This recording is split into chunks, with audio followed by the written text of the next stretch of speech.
Oke, baik. Selamat datang bagi yang baru masuk ya. Selamat datang. Hari ini kita akan membahas tentang beberapa pertanyaan-pertanyaan yang sering muncul di market secara global mengenai Nagaya. Tapi sebelum kita berbicara tentang FAQ atau pertanyaan tersebut, saya akan memberikan beberapa update ya dari manajemen. Nah, jadi ini juga beberapa hal yang harus Anda perhatikan ya. Manajemen ini sangat update. Kami selalu memberikan informasi yang paling up to date, paling terbaru, dan hanya kami berikan di channel resmi dari Nagaya Technologies. Itu ada di beberapa media. Yang pertama adalah Telegram, yang kedua adalah website, yang ketiga adalah email. Nah, jadi saya sarankan terutama bagi Anda yang masih baru, silahkan download aplikasi Telegram. Ya, di dalam aplikasi Telegram itu Anda juga bisa mendapatkan informasi yang up to date. Siapapun boleh masuk, it's free ya. Download aplikasinya pun free. Jadi jangan dengarkan kalau ada yang bilang masuk ke channelnya Nagaya itu berbayar. Jangan didengarkan, tidak ada ya, tidak ada biaya. Bahkan membuat akun pun, membuat wallet di Nagaya pun 100% gratis, tidak ada biaya. Jadi silakan ya. Dan Anda juga bisa mendapatkan semua transparansi yang Anda butuhkan dan diberikan oleh manajemen Nagaya. Siap belajar hari ini? Boleh saya lihat jempolnya? Boleh saya lihat jempolnya? Oke. Siap mendapatkan informasi baru? Siap mengklarifikasi mitos-mitos yang salah? Oke, baik. Untuk itu ya, saya untuk sesi ini tidak sendiri, saya ditemani oleh Business Development Manager untuk Nagaya seluruh Indonesia, yaitu Pak Yunias. Saya undang dulu ke depan. Selamat malam, Pak Yunias. Selamat malam, Pak Dani. Sehat semua, Pak? Sehat, Pak. Dan saya lihat juga Pak Dani tambah seger aja nih, Pak. Oh iya dong, harus dong, Pak. Apa mungkin gara-gara baju saya putih hari ini, Pak? Bisa jadi ya, bisa jadi. Itu seingat saya itu baju putih mengingatkan kita di satu kota, Pak. Betul sekali, Pak. Kotanya Bung Karno. Kotanya Bung Karno, iya, ya. Itu sebabnya saya ganti, Pak. Ini, saya ganti DP saya hari ini. Oh iya. Itu saya kaosnya kaos yang sama, Pak. Kaos Bung Karno, ya. Saya ada kaos yang sama. Jadi ini terima kasih ya bagi teman-teman Nagaya di Blitar. Kemarin pas saya dan Pak Yunias berkunjung ya, saya dikasih kaos ini kaos bagus banget ya. Terus kemudian kita juga diberikan kaos Bung Karno. Ya, itu adalah bukti kecintaan Nagaya, holder Nagaya Indonesia terhadap Nagaya, dan juga kecintaan kami dari manajemen kepada Anda. Ya, jadi mudah-mudahan bisa jumpa ya Pak ya dengan Nagaya holder, bukan cuma di kota-kota yang kemarin kita kunjungi, tapi juga kota-kota lainnya mudah-mudahan. Iya, betul. Betul sekali, Pak. Ya, dan selalu bukan hanya ada cerita-cerita yang baru menarik ya setiap kali kita berkunjung, tapi lebih dari itu sebenarnya kita juga mempersiapkan supaya teman-teman di kota-kota mereka bisa membangun komunitas Nagaya yang solid, yang sehat, dan terus berkembang, terus bertumbuh. Ya. Tentunya itu harapan kita. Betul sekali, Pak. Betul. Ya, ingat tujuannya bukan sekedar jualan, ya. Jualan itu nomor sekian, nomor kesekian, ya. Jadi kalau ada orang bilang, wah saya berikan informasi tentang Nagaya, apakah buat jualan? Itu nomor sekian, ya. Tugas Anda adalah Anda memberikan informasi yang tepat. Kenapa? Gara-gara Anda sadar bahwa aset ini bisa membantu mereka, bisa membantu keluarga mereka, bisa membantu orang-orang yang mereka sayangi, ya. Dengan Anda memberikan informasi yang tepat, Anda bisa memberikan mereka masa depan yang lebih baik. Masalah mereka mau beli, mereka nggak beli, itu bukan urusan Anda. Ya. Setuju Pak Yunias? Setuju sekali. Iya. Ya, karena Nagaya ada salah satu tujuannya atau misi kita, ya, selain kita ingin merevolusi industri kripto, ya. Dari semua tantangan-tantangan yang dihadapi dan belum ada solusi sampai hari ini, tapi juga tentunya kita ingin mensejahterakan dan mencerdaskan. Betul sekali. Ya, jadi dengan edukasi-edukasi yang terus kita bangun, harapan kita adalah semua holder, ya Nagaya holder itu paham bagaimana cara memilih sebuah aset yang berfundamental, aset kripto yang berfundamental baik, ya bisa di hold untuk jangka panjang.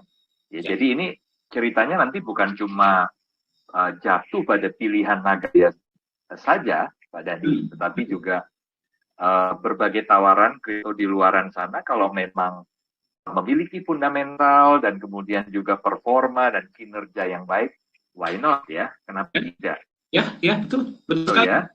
Nah, Betul jadi sekali. kalau edukasi ini disimak baik-baik ya, ini akan menciptakan sebuah standar ya, standar di mana teman-teman semua itu bisa menentukan kenapa saya harus memilih yang ini dan tidak memilih yang itu. Ya, betul sekali Pak. Ya, jadi kita nggak bilang ya, Anda cuma pegang Nagaya dan tidak ada aset lain. Itu menurut saya cukup delusional ya. Saya punya aset lain. Ya, saya punya aset fisik ya. Aset fisik, aset tradisional saya punya. Kenapa? Karena mereka punya fundamental yang kalau nggak sama, ya minimal setara lah dengan Nagaya ya. Karena saya orang tradisional Pak. Yang saya cari bukan trading, tapi saya cari tradisional. Nah, tapi kalau ditanya aset kripto apa yang saya punya, cuma Nagaya.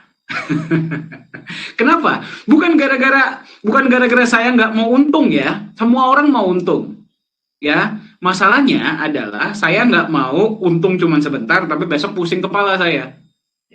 Saya pengen beli sesuatu, Pak. Yang saya beli hari ini, kalau bisa saya pegang untuk waktu yang lama. Nggak pengen saya jual-jual, Pak. Sambil dia harganya naik, saya terima benefit. Nah, tapi sayangnya Pak, sejauh ini yang bisa memberikan saya itu ketenangan pikiran, kenaikan harga, fundamental yang bagus, benefit setiap bulan ya cuma Nagaya. Ya, Betul sekali. kalau ada yang setara atau lebih baik, tolong kasih tahu saya ya Pak. Masalahnya belum ketemu sampai sekarang. Ya, justru tujuannya kan itu Pak. Ketika Nagaya menjadi sebuah standar baru di dunia aset kripto, tentunya kita juga berharap nanti pada akhirnya ada developer-developer lain yang juga mau membangun atau menciptakan lah ya aset kripto mereka dengan konsep-konsep yang memiliki fundamental. Sehingga ketika ada orang berpikir semua aset kripto itu adalah hanya alat spekulasi saja, nah kita bisa patahkan. Minimal dengan adanya Nagaya itu sudah bisa dipatahkan. Nah, apalagi nanti kalau ada developer yang lain juga mereka menciptakan ya dengan standar minimal itu sama seperti Nagaya. Ya. Tentunya itu keren ya Pak ya. Sangat Pak, sangat keren. Ya kita justru mendukung ya, kita justru sangat mendukung. Ayo developer lain conteklah konsep Nagaya. Ya kan mungkin kita mulai dengan pertanyaan yang pertama ya Pak ya. Ini ada yang masuk. Jadi gini, kita sudah dapat beberapa list pertanyaan dari tim PR kita Bapak Ibu ya, yang akan kita coba bahas hari ini kepada Anda semua ya. Jadi bukan klarifikasi tapi edukasi. Oke. Pertanyaan pertama seperti ini Pak. Itu sebenarnya pertanyaan yang udah saya siapkan buat agak nantian Pak. Cuman karena Bapak menyebut jadi kita langsung bahas saja. Pertanyaan pertama. Ya, konsep Nagaya ini kan bagus dan revolusioner. Bagaimana kalau konsepnya dicontek sama developer lain? Itu pertanyaannya Pak. Oke, saya jawab dulu ya Pak ya. Silakan Pak. Oke, jadi ya justru itu sangat baik. Jadi artinya secara tidak langsung itu sebuah pengakuan ya dan sekaligus sebuah penghargaan.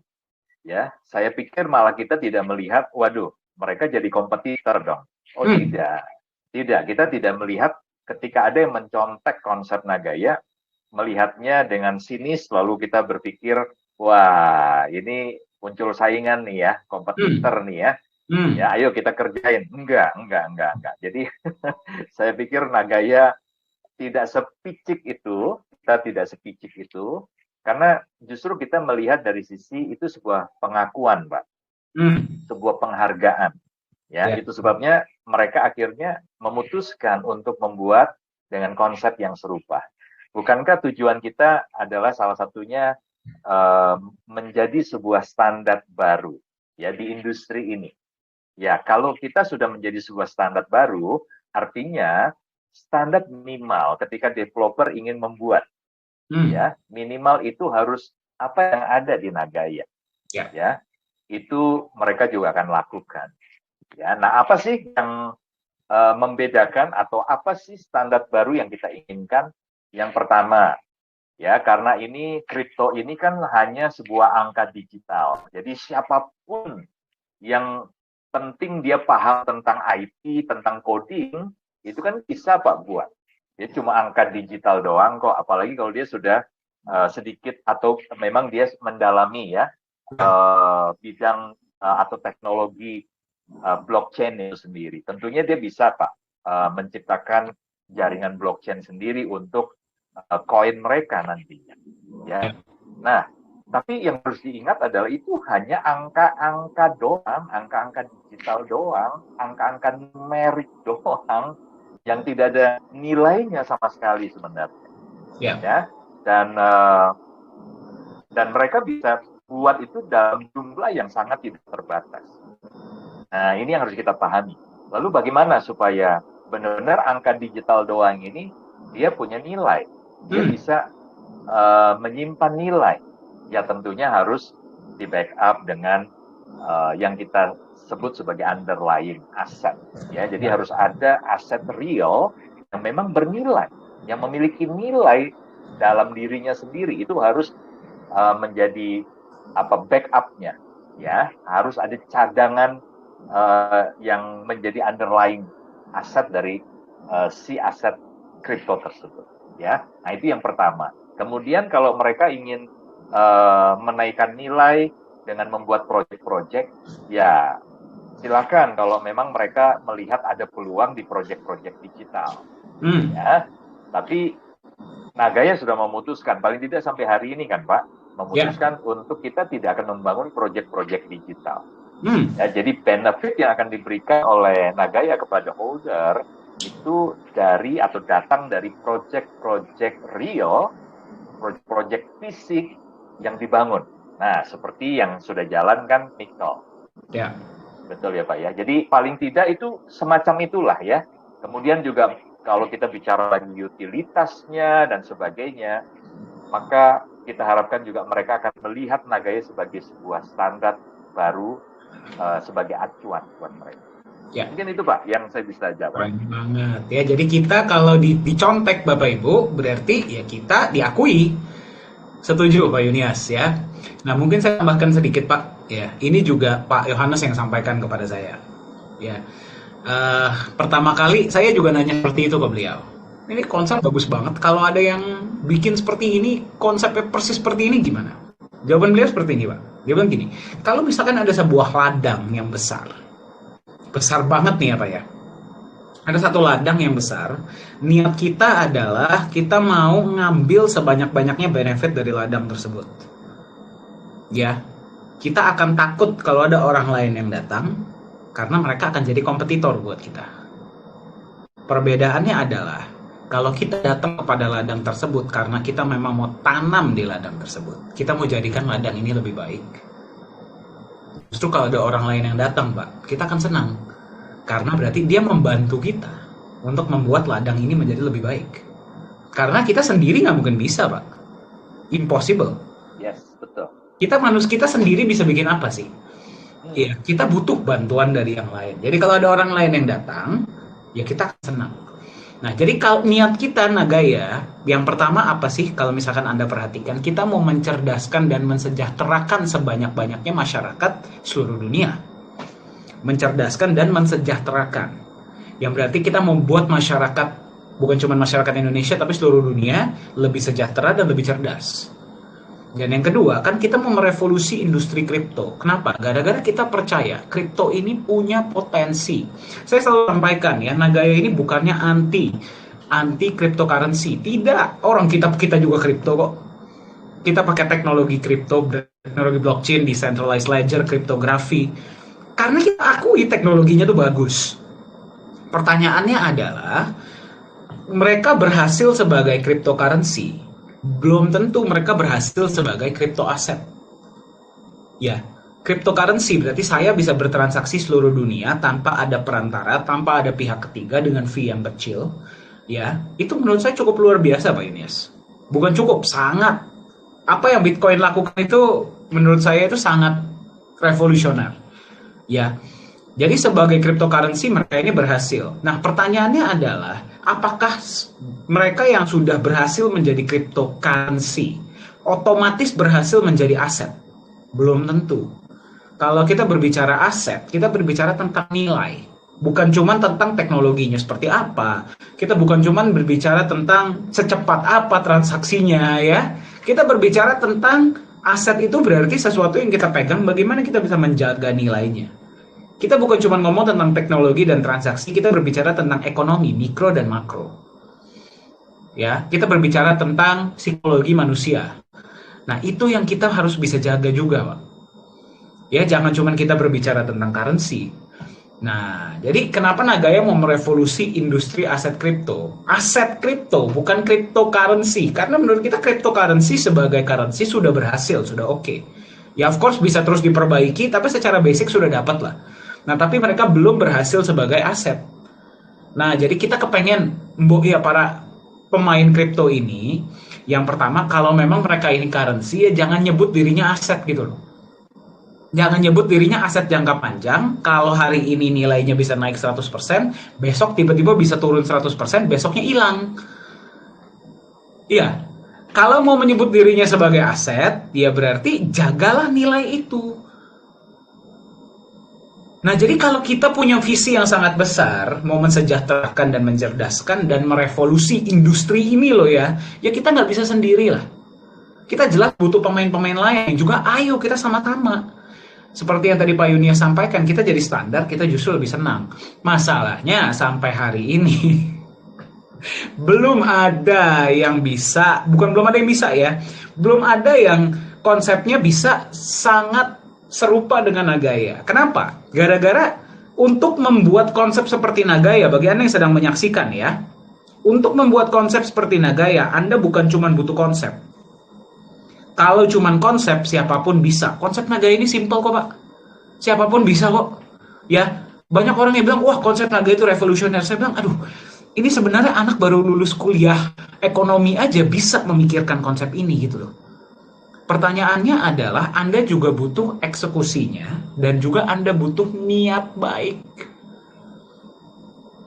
Niat untuk mau berbagi keuntungan Anda kepada para holder. Niat untuk mau mengurangi keuntungan Anda karena 50%-nya dalam bentuk emas. Yang tadinya sebenarnya 100% bisa loh buat Anda.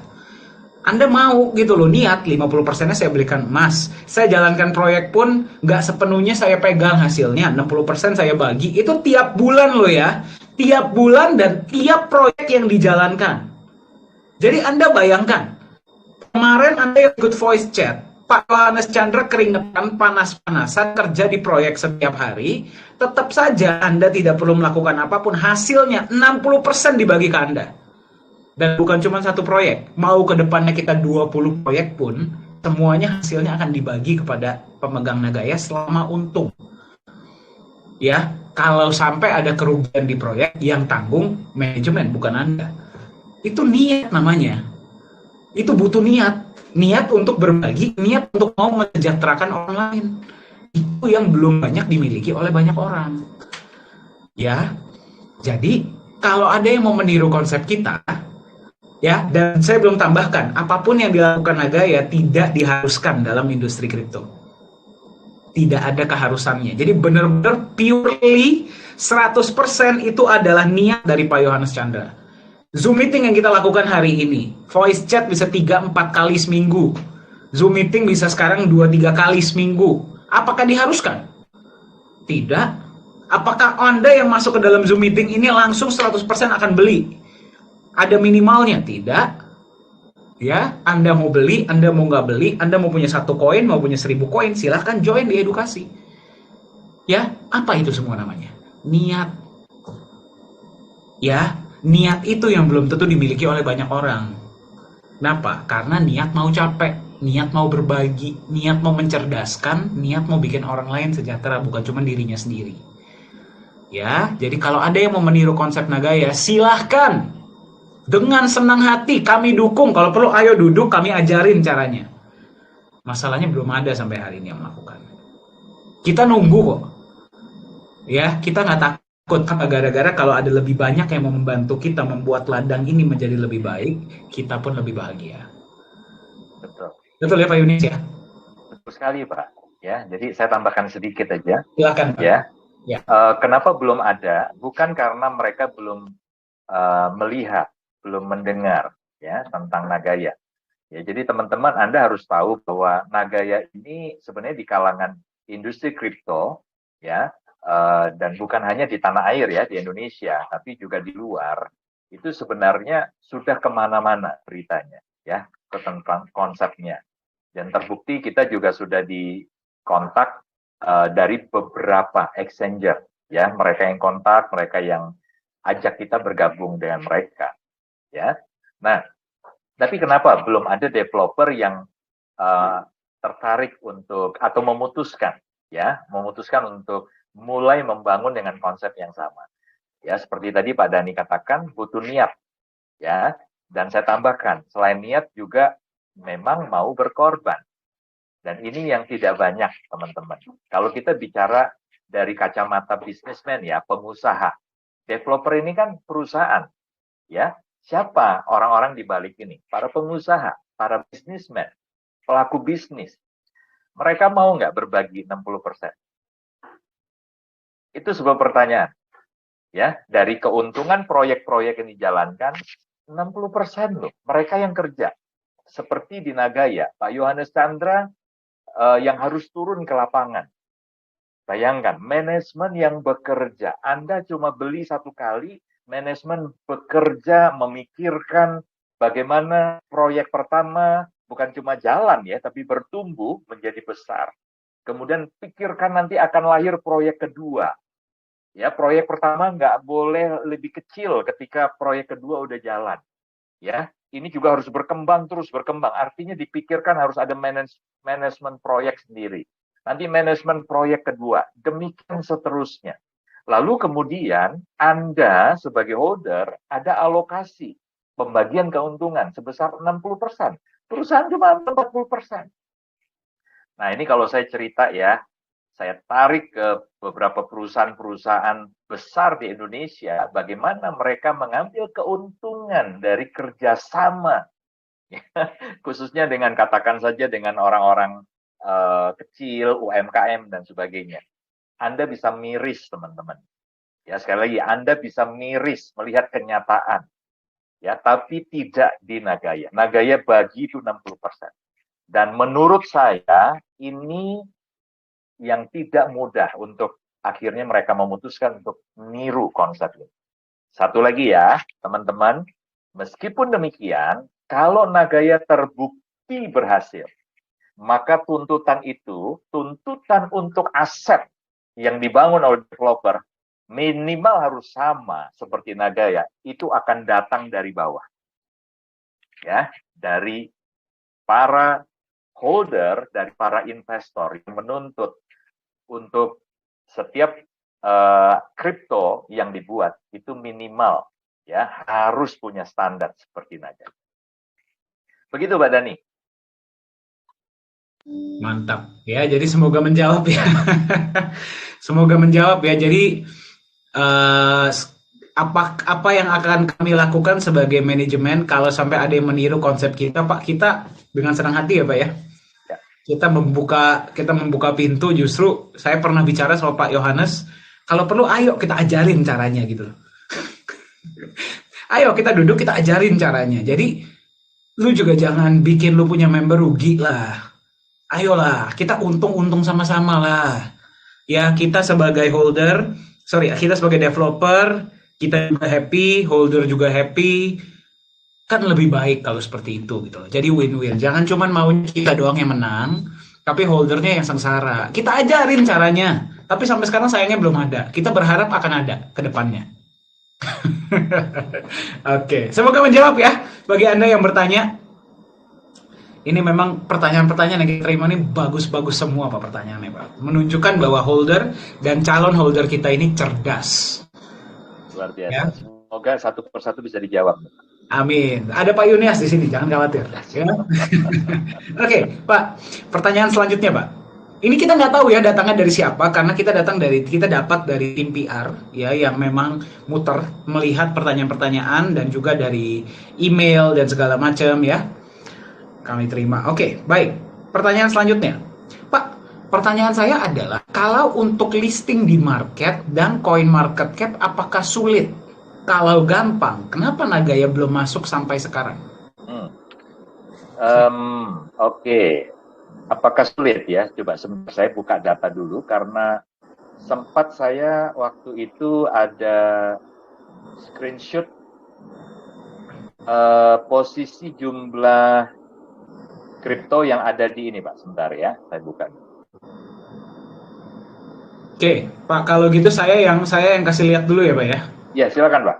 Saya mau kasih lihat, teman, saya pengen cari tahu gimana caranya saya bisa menyembunyikan namanya. Oh, oke. Kalau gitu saya screenshot dulu, baru saya masukkan ke tempat lain, baru saya akan kasih lihat. Ini bagi Anda yang bertanya, ya, apakah sulit atau tidak masuk ke dalam CMC ya.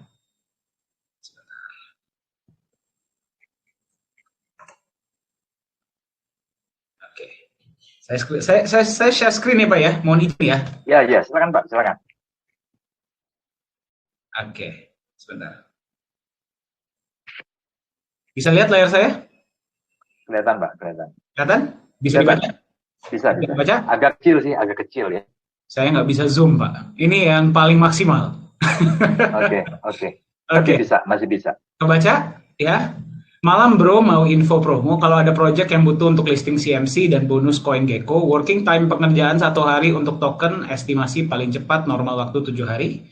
Pengerjaan 2-7 hari untuk exchange, estimasi paling cepat normal waktu 30 hari.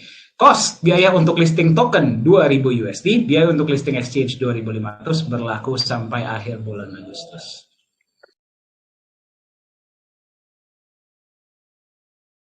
Oke. Susah jadinya masuk ke coin market cap dan CoinGecko dan exchanger. Ini ada satu lagi sebenarnya yang pengen saya bagikan ya. Saya sebenarnya nggak boleh sharing nama, Pak. Saya akan coba blur ya. Ini jadi bagi teman-teman nih, bagi Anda, jadi Anda pada lihat ya. Kalau ada yang bilang masuk CMC itu perlu divalidasi dulu, segala macam. Aduh. Mana gitu ya. Oke, sebentar. Saya harus screenshot dulu. Saya harus apa namanya? Saya ini dulu ya. Saya tutupi namanya. Kalau ketahuan saya kena marah nanti. Ini seharusnya bukan informasi yang dibagikan kepada publik ya, Bapak Ibu ya. Tapi ini agar Anda tahu aja. Ya, tapi biar Anda tahu aja ya. Sebentar. Ada nggak ya namanya ya? Mudah-mudahan nggak ada. Oke, baik. Kalau ada ya sudah lah ya, wassalam ya. Kelihatan? Ya, ini kalau saya bisa zoom, Anda bisa baca ya. Ini ada paket A, paket B, paket C, paket D. Yang ini 45.000 USDT, 75.000 USDT, 100.000 USDT, 160.000 USDT. Dan di sini kalau Anda bisa baca, sayangnya ini nggak bisa saya zoom. Ini namanya market making account for free. Termasuk di dalam paketnya. Ya, ini pesan seperti ini, saya bisa terima sehari itu 10. Nagaya, di emailnya Nagaya yang resmi. Masih bilang masuk exchange, masuk CMC itu sulit? Jadi saya itu saja, Pak. Silakan ditambahkan, Pak. Oke, sekarang saya tambahkan ini, Pak. Ini saya baru ketemu nih filenya. Oke, ya. Jadi teman-teman coba lihat yang di sini saja. Ini kelihatan nggak, Pak? Agak kecil juga sih. Atau saya kelihatan, Pak. Kelihatan, Pak. Ini. Nah, oke. Ini data per tanggal 10 November, Pak. Ya, pukul 00. Jadi ini benar-benar niat waktu itu memang saya jaga, Pak. Saya tunggui, Pak. Dan Pak Dani tahu nggak? Ya, 2 menit sebelum pukul 00, Pak, itu 705, Pak. Jumlahnya 21.705. Ya, total aset yang terdaftar. 2 menit sebelum pukul 00, dia bertambah 1, jadi 21.706. Oke, itu satu fakta yang saya ingin tunjukkan. Catat aja 3 angka yang di belakang, 706, di tanggal 10 November. Ya, sekarang kita lihat posisi coin market cap hari ini, Pak. Per hari ini. Ada berapa ini?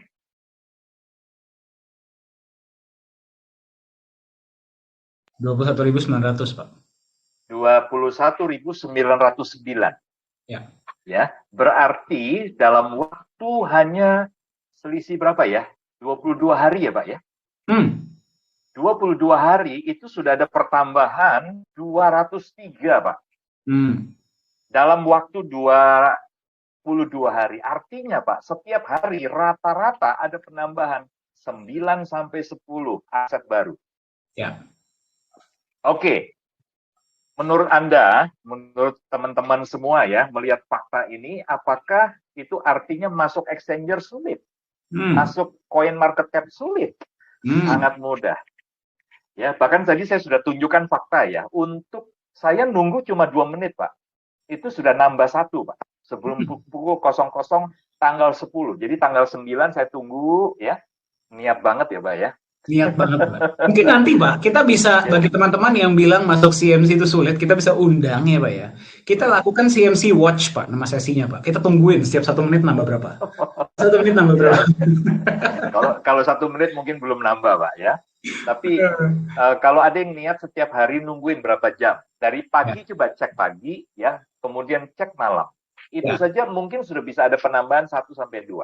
Nah, kalau di rata-rata selama 22 hari ada 203 aset baru di sana, artinya Pak, itu 9 sampai 10, Pak, setiap hari kalau di rata-rata. Ya. Jadi ini sebenarnya penambahan yang luar biasa ini menunjukkan bahwa satu bahwa ternyata memang masuk CMC, CoinGecko dan lain-lain itu mudah banget. Nah, tapi yang kedua ini sebuah fakta yang harus teman-teman harus pahami. Ya, coinmarketcap.com, CoinGecko dan lain-lain itu bukan sebuah lembaga validator. Ya, dan lebih sebenarnya ini lebih Pak ya, lebih rawan lagi adalah karena dia tidak diregulasi. Tidak ada regulator, Pak. Tidak ada pengawas yang dari pemerintah resmi. Ya, ini benar-benar pelaku bisnis juga, orang-orang di industri juga. Dan kita tahu ya, coin market cap itu dimiliki oleh Binance, diakuisisi oleh Binance. Ya, jadi miliknya Binance itu coin market cap. Jadi ada kepentingan bisnis di sini. Ini sebuah industri di belakangnya. Kalau kita mau bicara lebih jauh lagi, ini industri kapitalis yang tujuannya jelas ya, ngumpulin kapital, ngumpulin kekayaan dengan cara apapun. Betul. Ya, jadi makanya beberapa hari yang lalu saya sempat tulis sebuah, bukan artikel lah ya, tulisan pendek. Apakah kita ini Nagaya sebenarnya antipati atau anti dengan CMC Exchanger? Sama sekali tidak. Ya, sama sekali tidak. Karena memang platform ini juga berguna ya Pak ya. Banget. Paling tidak untuk kita ini bisa melihat aset-aset mana yang ya punya value lah, layak untuk kita beli, kita hold. Sebenarnya ya itu sebenarnya portal informasi sih Pak menurut saya. Ya, CMC itu adalah portal informasi, exchange itu hanya portal jual beli. Sekedar itu saja, tidak lebih. Dan Nagaya membutuhkan itu nanti. Ada waktunya kita juga akan di sana. Jadi bukan kita itu anti sebenarnya. Tapi yang kita ingin supaya teman-teman paham adalah mereka ini CMC dan Exchanger itu bukanlah validator yang berpihak kepada Anda, yang akan menjaga uang Anda untuk tidak hilang di sana. Itu Anda harus catat baik-baik. Ya, mereka siapapun pelaku bisnis developer, pengembang, mau dia ada blockchain-nya, mau dia benar-benar menjalankan skema Ponzi, ya, atau koin atau token itu dibuat hanya untuk exit plan, karena bisnis mereka yang sebelumnya itu sudah mau scam, dan untuk skenario keluarnya, jalan keluarnya mereka datang ke developer kripto, mereka buat kripto atau token. Ya, mereka nggak peduli teman-teman. Exchanger, CMC, CoinGecko nggak peduli. Mereka nggak akan tanya tujuannya untuk apa ini. Mereka tidak akan validasi, ya. Jadi siapapun yang mau daftar dengan syarat, ya tentunya tadi Pak Dhani sudah sampaikan, ada dana, ya, ada biaya-biaya. Yeah. Selama you berani bayar, welcome. Yeah. Dan ingat ya, mereka tidak akan menjaga kepentingan dana investor yang dipertaruhkan di situ. Ya, jadi saya pikir teman-teman, apa yang kita sampaikan ini bukan sebagai satu sikap bahwa kita antipati dengan CMC, CoinGecko atau Exchanger.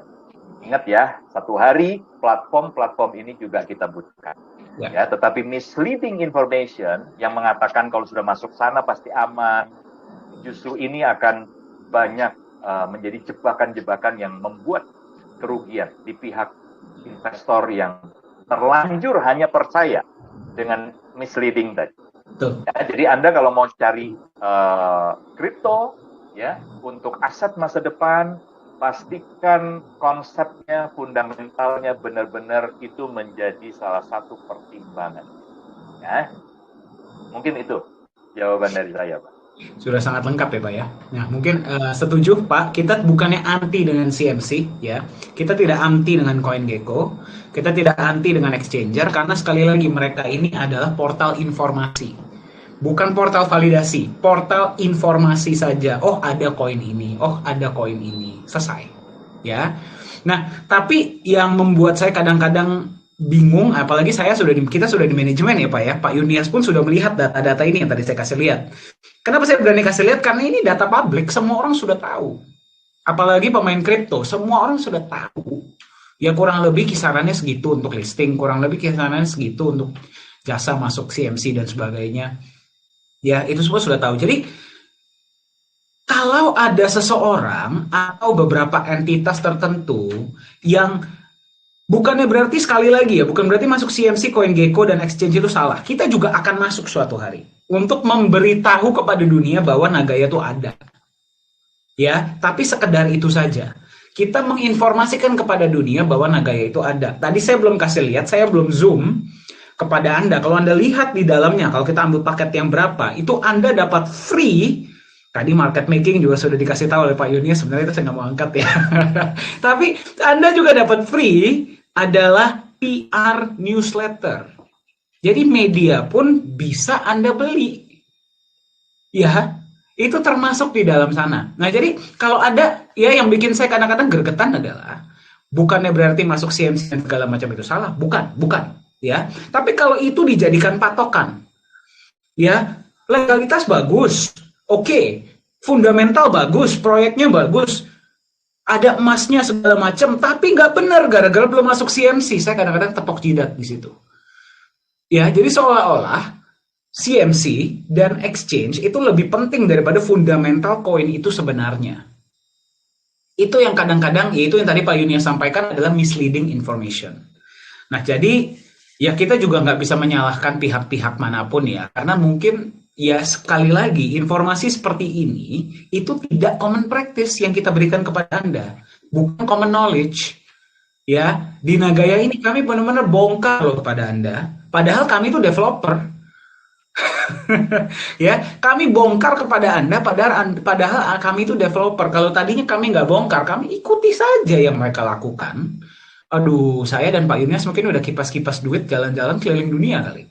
Iya, betul. Betul ya Pak Yunias ya? Betul sekali. Mungkin kita sekarang udah di Dubai Pak, besok kita jalan-jalan ke Paris ya nggak? Atau ke Qatar nonton Piala Dunia. Ya saya fans bola ya, jadi saya pasti ke Qatar dulu Pak. Ya, sayangnya nanti jam 10 ada pertandingan sepak bola. Sekarang jam 8 saya lagi Zoom meeting sama Anda. Ya, kenapa? Gara-gara kita mau Anda itu cerdas. Kita mau Anda itu paham. Kita mau Anda itu ngerti. Jadi kalau Anda beli Nagaya itu gara-gara Anda ngerti, bukan gara-gara Anda diharuskan atau gara-gara FOMO. Ya, jadi bagi Anda yang bertanya masuk CMC itu gampang atau enggak, dan kalau gampang kenapa Nagaya belum masuk, gampang atau enggaknya sepertinya udah nggak perlu saya jawab lagi ya. Ya, udah nggak perlu saya jawab lagi. Kenapa belum masuk? Tadi, yang pertama, regulasi dari Singapura. Yang mengharuskan Nagaya menjual dulu 25% dari supply yang kita dapat ke pabrik. Yang kalau Anda pahami secara, ya, yang kalau Anda benar-benar pahami, bukan cuma ngelihatnya, oh, gue mau beli Nagaya untuk untung cepat. Tapi kalau Anda benar-benar duduk dan telaah regulasi dari Singapura tersebut, itu melindungi Anda loh. Melindungi Anda, bukan melindungi developer. Developer justru disulitkan. Paham nggak? Kita justru disulitkan. Lu sebelum bisa masuk exchanger, lu jual dulu tuh 25%. Buktikan bahwa publik percaya sama koin lu. Baru kita izinin lu listing. Menyusahkan kita banget. 4 tahun loh masih ICO kita. 4 tahun loh kita mesti bikin edukasi segala macam, dan kita akan tetap lakukan bahkan setelah listing. Ya, tapi yang disulitkan adalah developer di sini. Yang diuntungkan Anda, kok justru Anda melihat itu sebagai, aduh ini lama lah segala macam. Melindungi Anda loh. Iya, Ya. betul ya Pak Yunias? Iya, jadi jangan melihat ya ketika pemerintah Singapura itu berpihak ke Anda dengan membatasi kami supaya kami harus 25% dulu terjual. Itu jangan Anda lihat justru sebagai sesuatu yang negatif, sebagai kelemahan. Ya. Justru pemerintah Singapura itu jaga Anda gitu. Tapi sebenarnya gini Pak, ya ini lebih ke pemerintah Singapura, memang dia jaga masyarakatnya Pak. Betul. Ini negara dengan luas wilayah yang sangat kecil, dengan jumlah penduduk yang cuma sekitar 6 jutaan. Ya, setengahnya ya, sekitar 60% aja dari penduduk Jakarta, bayangin Pak.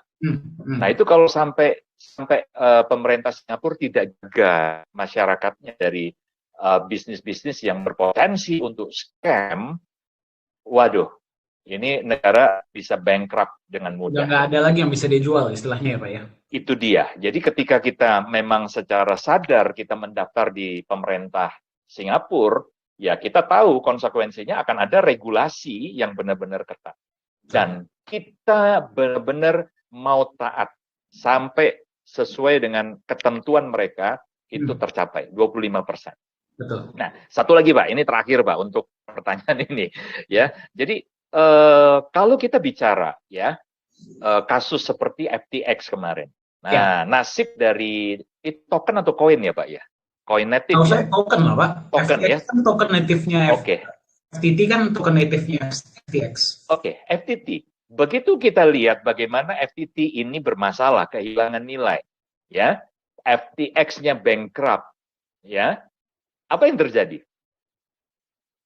Apa yang terjadi dengan nasib FTT di beberapa exchanger yang ada di Indonesia? Dengan mudahnya loh, exchanger mengumumkan bahwa per tanggal sekian akan di-delisting.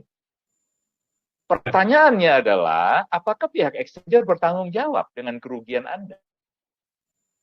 Kehilangan nilai loh. Kehilangan nilai. 100%, nyaris 100%. Ya. Jadi sekali lagi ya, kalau kita ngomong seperti ini sebenarnya, ya ini ngeri-ngeri sedap juga gitu loh. Ya, karena kita ngomongin exchanger yang satu hari kemungkinan kita akan berada di sana. Ya, jangan sampai nanti gara-gara ini kita di-ban lagi Pak. Ya kan nggak bisa gitu loh. Tapi cobalah, artinya kalau kami dari developer, kami bicara seperti ini, itu karena benar-benar kita ingin Anda menjadi holder ya atau investor yang cerdas, yang tahu bahwa di industri ini seperti apa. Dan yang kami sampaikan ini sebenarnya baru kulitan teman-teman.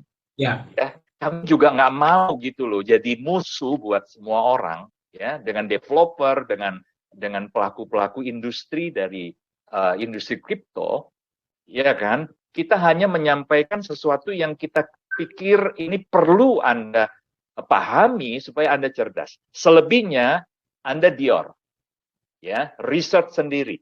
Cari tahu, kami kasih umpan, Anda silakan riset. Apakah yang saya sampaikan, yang Pak Dhani sampaikan, dari manajemen sampaikan, ini benar atau enggak? Ya, jadi itu tambahan dari saya. Ya, terima kasih Pak Yunias ya sudah ditambahkan. Sekali lagi Bapak Ibu sekalian, kita bukan anti CMC, bukan anti CoinGecko, bukan anti exchanger, ya. Tapi janganlah kita mengedepankan mereka dan kita melupakan fundamental. Ya, yang paling penting yang mana Anda harus tahu skala prioritas Anda. Ya, dan jangan juga hanya gara-gara semua orang mengatakan seperti itu sudah pasti benar. Ya, do your own research, Anda lakukan riset Anda sendiri dan gunakan logika dan hati nurani Anda. Ya, ujung-ujungnya semua orang bisa memberikan Anda apa yang mereka ketahui, apa yang mereka yakinkan. Kami juga dari manajemen Nagaya menyampaikan apa yang berdasarkan fakta ya, berdasarkan data dan fakta. Tapi ujung-ujungnya silakan Anda do your own research dan gunakan logika dan hati nurani Anda sendiri. Ya, semoga menjawab. Waduh, Pak, ini 2 pertanyaan, tapi kita benar-benar kupas secara tuntas ini ya, Pak ya. Padahal lebih banyak ini Pak daftarnya. Oke, Bapak Ibu sekalian, mungkin tidak semua pertanyaan bisa kita jawab hari ini. Ya, mungkin nanti akan ada sesi-sesi lanjutan. Ya, tapi ya kami berusaha semaksimal mungkin ya untuk kami bisa menjawab pertanyaan-pertanyaan Anda. Oke, baik. Pak, apakah sudah ada update untuk proyek kedua dan bagaimana progres untuk proyek pertama pada tahap ini? Menarik ya. Jadi teman-teman yang harus kita pahami, proyek pertama itu sudah dijalankan dari Oktober 2020. Itu sebenarnya proyek yang setengahnya memang agak dipaksakan waktu itu ya. Karena informasi yang saya peroleh Pak Dhani di awal itu persis Pak, 1 bulan Pak. 1 bulan ketika saya baru saja mengenal Nagaya. Ya, informasinya adalah sebenarnya rencananya di 3 juta, penjualan 3 juta baru proyek bisa dijalankan. Ya, tapi karena ada permintaan dari bukan permintaan lah.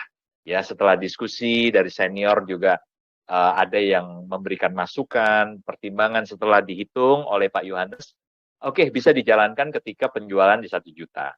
Ya, tapi memang tidak bisa terlalu berharap ya proyek ini akan di awal sudah bisa memberikan hasil yang maksimal kepada kita. Tapi puji Tuhan Pak, selama 2 tahun proyek ini berjalan, ternyata hasilnya luar biasa. Ya, kalau kita bicara perkembangan Pak, ya yang tadinya awalnya kalau kita hitung 1 juta Nagaya di $1 waktu itu ya Pak ya, berarti alokasi untuk proyek itu kan kurang lebih hanya di $300.000 Pak. Ya. Ya toh, kurang lebih di angka 4,5 sampai 5 miliar modal yang dialokasikan. Ya, itu artinya memang benar-benar kalau Pak Yohanes bilang kita cuma nebeng saja, ingat ya, kita cuma nebeng, itu memang betul-betul nebeng, ya kan? Ya terbukti eskavator pun harus sewa, dump truck pun harus sewa, dan semuanya serba nebeng, ya. Tapi hari ini kalau kita lihat perkembangannya, kita sudah punya 2 eskavator, ya, yang dibeli secara cash. Nah ini luar biasa, ya. Belum lagi armada-armada yang lain, ya. Tim kerja, tim proyek yang semakin profesional sampai ke sini. Nah, itu yang perkembangan dari proyek pertama ya. Sekarang juga kita ini dipercaya ya Pak Dhani ya, oleh Akarmas Internasional, pemilik lahan, dengan sebuah lahan yang eksklusif itu diserahkan kepada Nagaya untuk kita bisa eksplorasi. Nah, itu juga luar biasa. Itu satu prestasi yang kita perlu bangga. Ya, kita semua perlu banggakan. Nah, yang kedua tentunya proyek kedua sudah bahkan kalau teman-teman semuanya mau tahu ya, dari bulan Juni 2021 itu saya belum manajemen. Ya, dalam satu kesempatan saya jalan dengan Pak Yohanes Chandra waktu itu dengan Pak Edo, Pak Dhani. Ya, Pak Dhani waktu itu lagi entah di mana waktu itu ya. Yang pasti saya sama Pak Yohanes dan Pak Edo, kami ke satu tempat, lalu Pak Yohanes Chandra menunjukkan ada beberapa dokumen terkait beberapa alternatif proyek kedua. Bayangin Pak Dhani, itu 1,5 tahun yang lalu loh. Ya, jadi sebenarnya proyek kedua ini sudah dipersiapkan dan bersyukur sekali karena memang belum bisa dieksekusi ya, karena penjualan kita nunggu 6 juta. Artinya pilihan untuk proyek kedua kita nggak perlu terburu-buru seperti yang pertama, Pak. Nah, artinya proyek kedua nanti kita bisa pilih satu dari banyak pilihan yang terbaik. Ya, jadi teman-teman jangan berpikir bahwa manajemen tidak punya keinginan untuk bisa mengeksekusi proyek kedua ini secepatnya. Ya, karena teman-teman harus tahu ya, ini sudah banyak kan perusahaan yang mungkin akan ajak kerjasama, ya, mau kerjasama dan sebagainya. Tapi kan nggak bisa nunggu terlalu lama. Ya, mereka juga punya calon-calon investor lainnya. Jadi bayangin ya, kalau ada satu tempat sudah, waduh, naksir banget lah. Ya, Pak Yohanes Chandra bilang, waduh ini bagus nih, bagus sekali gitu. Tapi ya pihak yang lain yang ngajak kerjasama ini nggak bisa nunggu terlalu lama.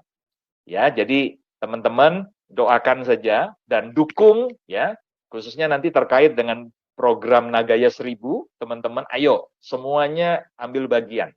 Atau kalau Anda belum bisa ambil bagian, minimal ayo Anda kenalkan Nagaya ya kepada teman-teman keluarga Anda supaya bisa berpartisipasi. Kita kebut menuju 6 juta itu kita kebut teman-teman.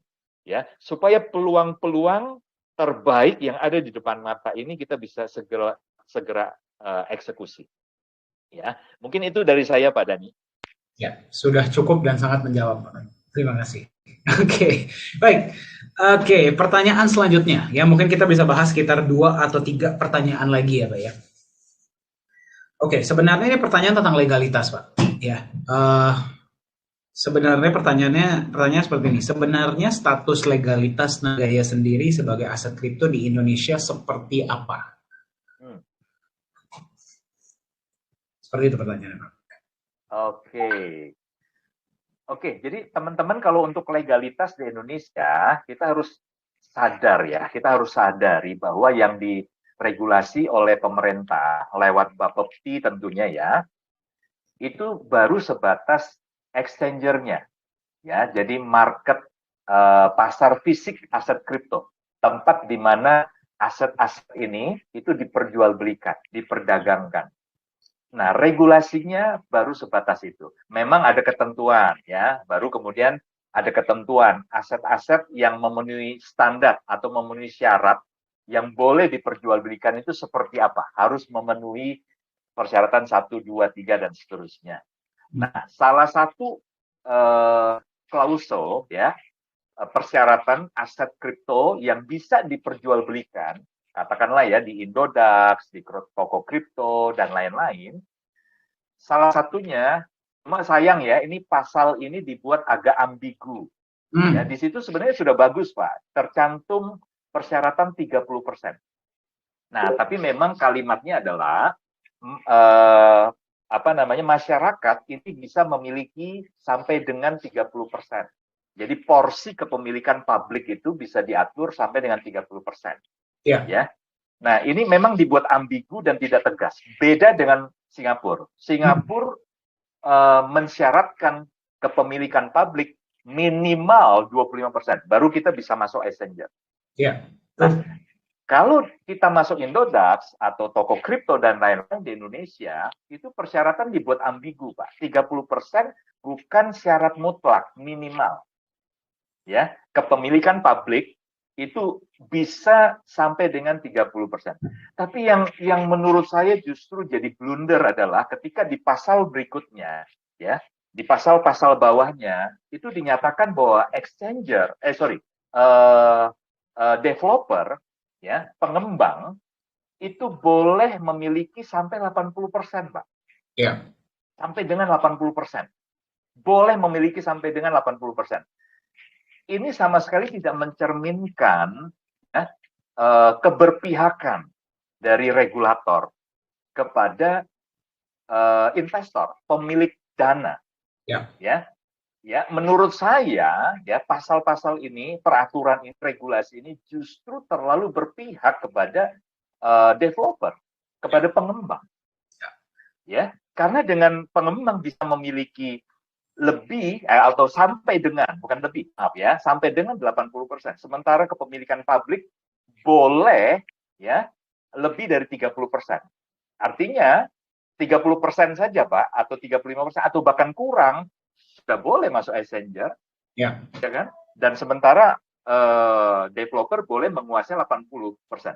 Ini praktek thumb and dumb, praktek di mana developer memainkan harga itu menjadi sangat mudah sekali. Betul. Nah, sementara kalau kita bandingkan dengan yang di Singapura, Pak, selain 25%, itu harus menjadi kepemilikan publik dulu sebelum kita bisa masuk exchanger, kita juga dibatasi. Developer pengembang dibatasi. Maksimal hanya boleh menguasai 20%. Ya. Jadi ini bertolak belakang, Pak. Ya, antara Singapura dengan kita di Indonesia. Ya. Nah, jadi teman-teman, bukan Nagaya tidak mau segera ya untuk ada di exchanger, karena ternyata memang gampang sekali, mudah sekali ya. Kami harus katakan untuk masuk exchanger di Indonesia sangat mudah ya. Tetapi ingat, kita tidak mau melanggar ketentuan dari pemerintah Singapura. Ya, karena apa? Kalau sampai Nagaya di-ban oleh pemerintah Singapura, selesai. Ingat ya, Nagaya bukan marketnya hanya Indonesia. Ya, kita minimal sudah lebih dari 50 negara ya, Pak ya. Lebih, betul. Lebih dari 50 negara, teman-teman. Bahkan teman kita, kawan kita kemarin baru saja menunjukkan ada pembelian dari Kanada. Ya, dari Kanada itu sekitar $1.300 atau berapa itu. Ya, ada kawan kita yang menunjukkan itu kepada di salah satu grup. Ya, jadi teman-teman, kita ini aset yang diperjualbelikan, marketnya global. Ya, kalau di Indonesia kita cukup masif, ada Zoom meeting, ada voice chat, yaitu karena manajemen juga sebagian orang-orang Indonesia berdomisili di Indonesia. Ya, proyeknya juga di Indonesia, dan kita mau sebenarnya di tahap ICO ini mayoritas pemilik Nagaya itu orang Indonesia. Ya. Kenapa? Ya, karena ini bicara kedaulatan loh. Ya, nikel itu jadi incaran dunia, sampai Indonesia digugat loh sama Uni Eropa ke WTO, menang lagi. Coba, nikel itu sumber daya alam kita. Kalau kepemilikan Nagaya, di mana proyek kita yang pertama adalah nikel, benefitnya itu lebih banyak dirasakan, dinikmati oleh teman-teman kita di luar Indonesia. Nah, harusnya kita kan sebagai warga negara Indonesia, ya bicara kedaulatan, cinta tanah air, nasionalisme gitu, ya kita nggak rela dong. Betul nggak sih? Ya. Ya kan, jadi teman-teman, ayolah, ya, kita harus benar-benar ya memahami ya apa alasan kenapa Nagaya sampai hari ini memang belum berada di exchanger. Bukan karena kita nggak mau, tapi karena satu, ada regulasi dari Singapura, ya, dan yang kedua, teman-teman, kita ingin ya di tahap ini kalau bisa segera mungkin, secepat mungkin, sebanyak mungkin orang Indonesia yang borong, ya, yang borong Nagaya, supaya semua benefit yang kami bisa berikan itu Anda yang nikmati secara maksimal. Mungkin itu, Pak. Mantap. Ya, sudah sangat menjawab ya, seperti saya nggak perlu tambahkan ya, tapi istilah simpelnya adalah Nagaya terdaftar resmi di Singapura ya, terdaftar resmi di Singapura, legalitas semua jelas, bisa Anda cek di website pemerintah Singapura. Bagaimana statusnya di Indonesia? Memang dari awal kan kita sampaikan Nagaya belum terdaftar di Indonesia. Seperti halnya ya kripto-kripto lain pun sebenarnya tidak ada legalitasnya di Indonesia, karena di Indonesia legalitas untuk exchanger. Ya, jadi kalau ada teman-teman kita di luar sana yang bilang, Pak, saya mau beli kalau nanti sudah terdaftar di Indonesia, ya silahkan. Ya, kita sudah listing di exchanger yang terdaftar resmi di Bapepti, otomatis Nagaya akan terdaftar. Ya, bagaimana caranya itu bisa terjadi? Tadi kembali ke poin utama, 25%. Ya, 25% supply yang kita lepas ke publik, kita berhasil jual, kita boleh mendaftarkan diri bukan cuma di exchanger Singapura, Indonesia, tapi seluruh dunia. Dan percayalah kalau saya sampaikan ini, Bapak Ibu, exchanger yang meminang Nagaya itu sudah sangat banyak. Tadi aja satu saya udah kasih lihat. Ya. Terus ada satu lagi, sebenarnya saya tadi udah siapin, cuman nggak usah lah ya. Satu dulu saja, itu biar Anda bisa nggak tidur malam ini ya. Karena Anda ingat, tahun depan Nagaya akan digunakan di Lala Square. Lala Square pasti akan ada transaksi. Transaksinya volumenya bisa sangat besar dalam sehari. Siapa yang akan memanage transaksi tersebut? Ya exchanger. Ya, paham ya? Jadi itulah status legalitas Nagaya di Singapura dan di Indonesia. Semoga menjawab. Ya, oke. Pak, ini ada satu pertanyaan yang tadi saya baca, sepertinya cukup unik ya, Pak ya. Ini baru masuk hari ini, Pak, katanya, Pak. Ya, kita baru terima ini sekitar siang ini. Ya, jadi seperti ini. Katanya, Pak, kalau saya bisa diyakinkan dan saya bisa dibuat percaya kalau Nagaya ini bagus, saya akan masuk 100 juta rupiah. Oke. Nah, jadi beliau ini ada satu cerita yang cukup menurut saya cukup unik, Pak. Jadi sepertinya calon holder ini sudah buat akun di Nagaya. Dia mencoba mengirim USDT ke walletnya Nagaya, wallet kita, wallet perusahaan. Kan kita kan bisa ya mendaftar menggunakan USDT. Terus USDT-nya kita top up ke dalam akun mereka. Nah, memang blockchain ini kan bisa dilihat seluruh dunia dan transparan ya. Katanya ketika dia buka wallet blockchain Nagaya USDT-nya itu ada hanya 62 USDT, Pak, 62 dolar. Nah, jadi pertanyaan dia, kok perusahaan sebesar Nagaya hanya ada 62 dolar di wallet USDT-nya, Pak? Saya jujur agak sedikit ketawa sih pas saya lihat pertanyaan ini, tapi siapapun berhak bertanya ya. Iya, iya. Jadi mungkin Pak Yunias boleh jawab dulu, Pak? Oke, iya, iya. Oke, jadi ceritanya mungkin yang bersangkutan ini ingin mencoba melakukan USD top up, ya, karena mekanisme kita sebelum di exchanger itu kan sebelum bisa melakukan pembelian sejumlah Nagaya dari perusahaan ya, itu harus melakukan yang namanya USD top up. Nah, rupanya yang bersangkutan waktu diberi alamat tujuan, jadi dia mau menggunakan USDT. Kalau menggunakan USDT pasti nanti akan ada informasi wallet ya, alamat USDT tujuan. Nah, itu adalah wallet USDT wallet dari perusahaan ya. Jadi bukan USDT-nya siapa-siapa, itu perusahaan punya. Nagaya Technologies punya ya. Nah, rupanya yang bersangkutan ini melakukan tracking dulu, Pak. Ya, dia cek dulu di Tronscan. Jadi siapa saja lah bisa melakukan jadi Bapak sudah dengar ceritanya ya, Pak ya? Iya, tadi kebetulan ada apa namanya dari Pak Indra ya. Pak Indra sempat telepon saya. Ya, sorry, saya baru dengar tadi sore soalnya Pak ceritanya, Pak. Betul ya. Kurang lebih jam 6 tadi, jam 6 sore. Jadi 1 jam sebelum kita mengudara, Pak Indra telepon saya. Ya. Dan jadi yang bersangkutan ini rupanya dia melakukan pengecekan di Tronscan. Nah, jadi dia berpikir, wah, sekelas Nagaya, perusahaan udah besar, 5,3 juta sekian sudah terjual, pasti di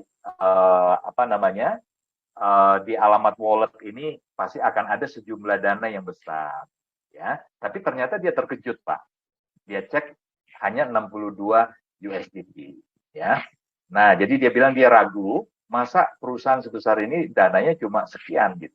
USDT itu adalah salah satu metode saja. Ya, jadi ketika Anda melakukan USD top up, ya pilihannya selain USDT, BTC bisa transfer langsung ke rekening perusahaan yang ada di Singapura. Ya, nanti Pak Dani kalau bisa tunjukkan kita lihat ya sama-sama. Itu hanya salah satu metode.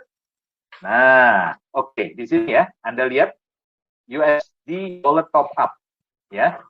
Jadi Anda bisa pilih metode yang pertama adalah melakukan bank transfer, ya, atau melalui USDT atau BTC, BUSD dan lain-lain. Nah, sekali lagi ini hanya metode saja, ya. Anda boleh pilih, tapi tujuannya adalah karena Anda ingin menempatkan sejumlah dana, ya, yang nantinya dana itu akan ditempatkan di USD wallet balance Anda. Oke, nah, coba bisa dicontohkan Pak ketika memilih USDT, ya, USDT, kemudian coba cek ke bawah Pak, ditarik ke bawah. Nah, katakan 1.000 Pak, 1.000 dolar. Di sini teman-teman kita semuanya sejahtera Pak, jadi 10.000 aja Pak. Oh, boleh, boleh, Buat 10 teman-teman ribu. kita di sini 1.000 nggak ada artinya Pak. Amin ya, Bapak Ibu ya. Ini saya Oke, doakan kemudian loh, next. kata-kata itu adalah doa loh. Oke, turun ke bawah. Nah, sebentar Pak, sebentar ya. Jadi ini ada total amount-nya adalah 10.250 US dollar. Ya, kenapa? Karena ada admin fee 2,5%. Ya, dan kalau 10.000 berarti 250 US dollar ya. Nah, total yang Anda harus transfer adalah 10.250 US dollar. Nah, di bawah di hadapan Anda bisa melihat itu kan ada alamat wallet tujuan. Ya, ini bisa di copy lalu kemudian bisa di tracking, ya bisa dicek di Tronscan. Nah, itu sebenarnya yang dilakukan oleh kawan kita ini. Dia melakukan pengecekan di Tronscan, lalu dia terkejut karena Hmm. kok cuma 62 dolar atau 62 USDT. Nah, sementara ada kawan kita yang lain, Pak Dani, ya, itu cek jumlahnya wallet yang lain ya, karena ini kan setiap kali kita melakukan USD top up dengan USDT, alamat ini kan berubah, Pak, ya, Berubah. Jadi kita ada diacak, 10 sampai 20 wallet. ya, Bahkan lebih setahu akan saya. diacak, Iya. diacak hampir sebenarnya seratusan, Pak, Oh, ada seratusan. ratusan Oke, ternyata Pak untuk Yunis lebih update. Iya, ya. seratusan. Jadi Ya. jadi ini di copy, kebetulan dia dapat satu alamat dari USDT wallet perusahaan yang dia cek 62. Sementara kawan yang lain ada yang 1.000 lebih. Ya, 1.000 lebih.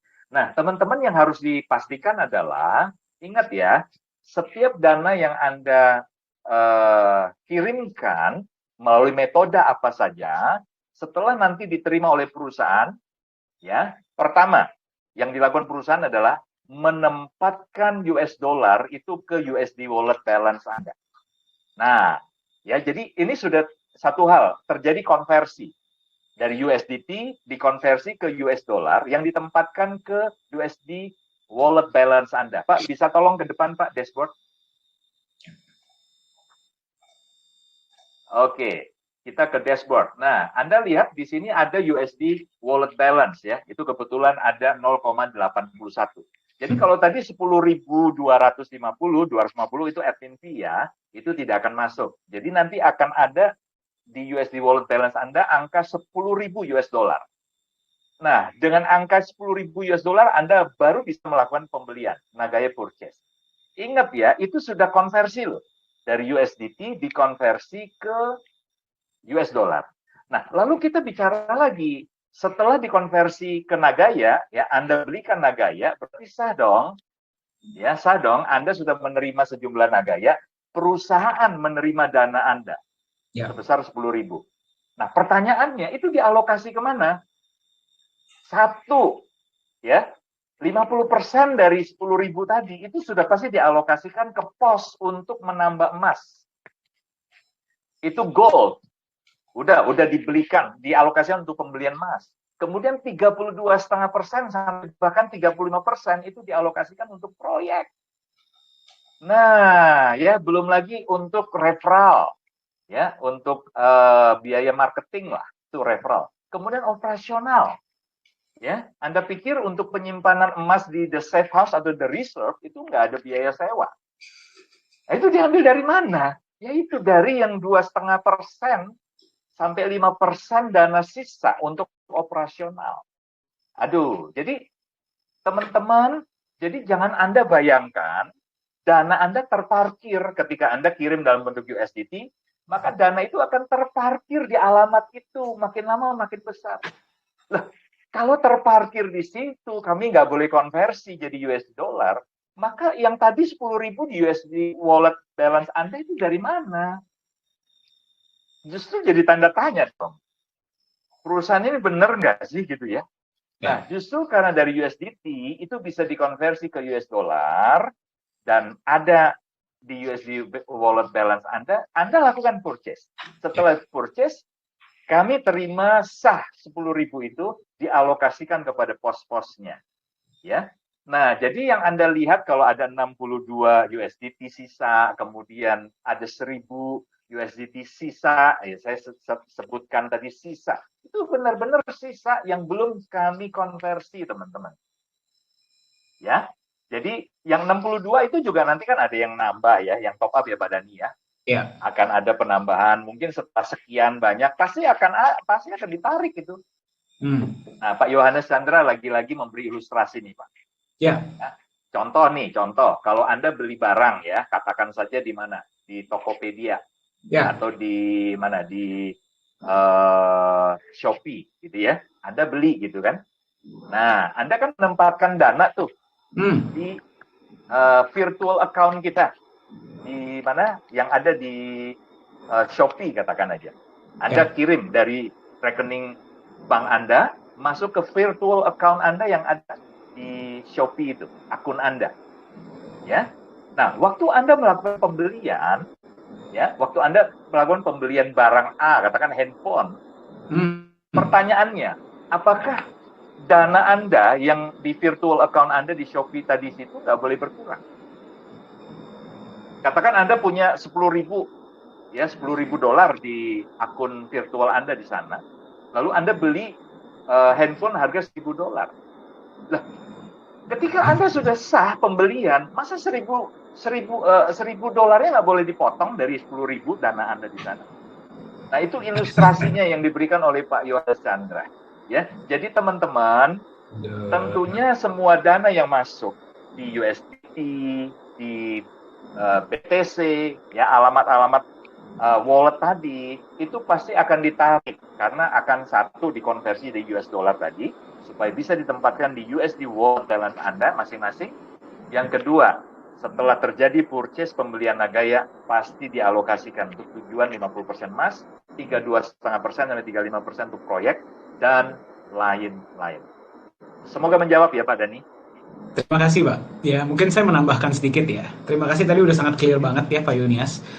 Saya mau menambahkan sedikit. Yang pertama, mungkin ini sebagai jawaban dari kami manajemen. Harusnya manajemen nggak ngurusin hal-hal seperti ini ya. Ya siapapun boleh beropini. Ya sekali lagi, siapapun boleh punya pendapat tentang Nagaya. Ya, tapi saya di sini tidak akan mau mencoba meyakinkan siapapun. Ya, jadi video ini bukan untuk meyakinkan siapapun. Setelah jawaban yang kami berikan, Anda mau percaya, mau nggak percaya, mau beli, mau nggak beli, mau masuk 100 juta, mau masuk 1 koin, bodoh amat, bukan urusan saya. Ya, tugas saya adalah mengedukasi dan memberikan informasi yang tepat. Itu saja. Ya, jadi kalau Anda datang ke kami bilang, Pak, saya mau mendapatkan informasi yang se-clear-clearnya mengenai Nagaya, ayo kita bicara. Dengan senang hati. Mau bicara tentang apa, ayo. Selama waktu memungkinkan ya. Tapi kalau datang, Pak, coba yakinkan saya bilang, Bapak coba cari perusahaan lain deh kalau gitu. Ya, cari aset lain deh yang bisa meyakinkan Bapak. Bukan itu tujuan saya. Saya lebih baik berbicara dengan para holder yang mau beli 1, 2, 3 koin tapi dia serius, daripada yang mau beli yang katanya ya, kebanyakan juga gak pernah kejadian biasanya ya, kalau udah ngomongnya di awal sudah sangat besar ya. Ya, tapi ujung-ujungnya hanya bicara saja. Saya tidak akan mau tanggapi. Karena tugas saya di Nagaya adalah mengedukasi dan memberikan informasi yang tepat. Oke, itu yang pertama. Yang kedua adalah, tadi Pak Yunias sudah jelaskan dengan sangat clear. Ya, dana yang masuk ke dalam perusahaan itu harus dikonversi ke dalam posnya masing-masing. Malah saya kaget, Pak. Ya, saya malah kaget. Di wallet tersebut bisa ada $62. Saya kira 0. Jadi Anda bayangkan, ya, ini dana masuk nih, dolar kah, rupiah kah, terserah deh ya, masuk ke dalam salah satu dari, ini saya close dulu, salah satu dari beberapa cara-cara Anda bisa top up di Nagaya ya. Ini saya buka dulu USD top up ya. Oke. Nah, Anda masukkan uang fiat, uang Anda ya, ini uang Anda ya. Masuklah, kalau nggak ke bank transfer, kalau nggak ke wallet BNB, kalau nggak masuk ke wallet BUSD, masuk ke wallet Bitcoin, masuk ke Ethereum, ya, masuk ke USDT, atau masuk ke USDT yang TRC.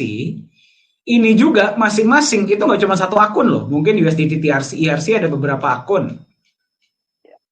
USDT TRC ada beberapa akun. Bitcoin ada beberapa akun. Ya. Ethereum ada beberapa akun. Berarti teman kita ini Pak sangat beruntung Pak, dari sekian banyak wallet yang ada, dia bisa menemukan salah satu wallet yang ada isinya. Luar biasa. Oke, nah jadi seperti ini ya, memang benar wallet dari kripto ini bisa dilihat oleh semua orang. Betul, saya setuju dan saya apresiasi ya, malah dia bisa menunjukkan itu kepada, beliau bisa menunjukkan itu kepada publik. Nah, tapi satu hal yang beliau mungkin belum lihat adalah ini. Kenapa yang ini nggak dicek? Tuh, ini kenapa nggak dicek?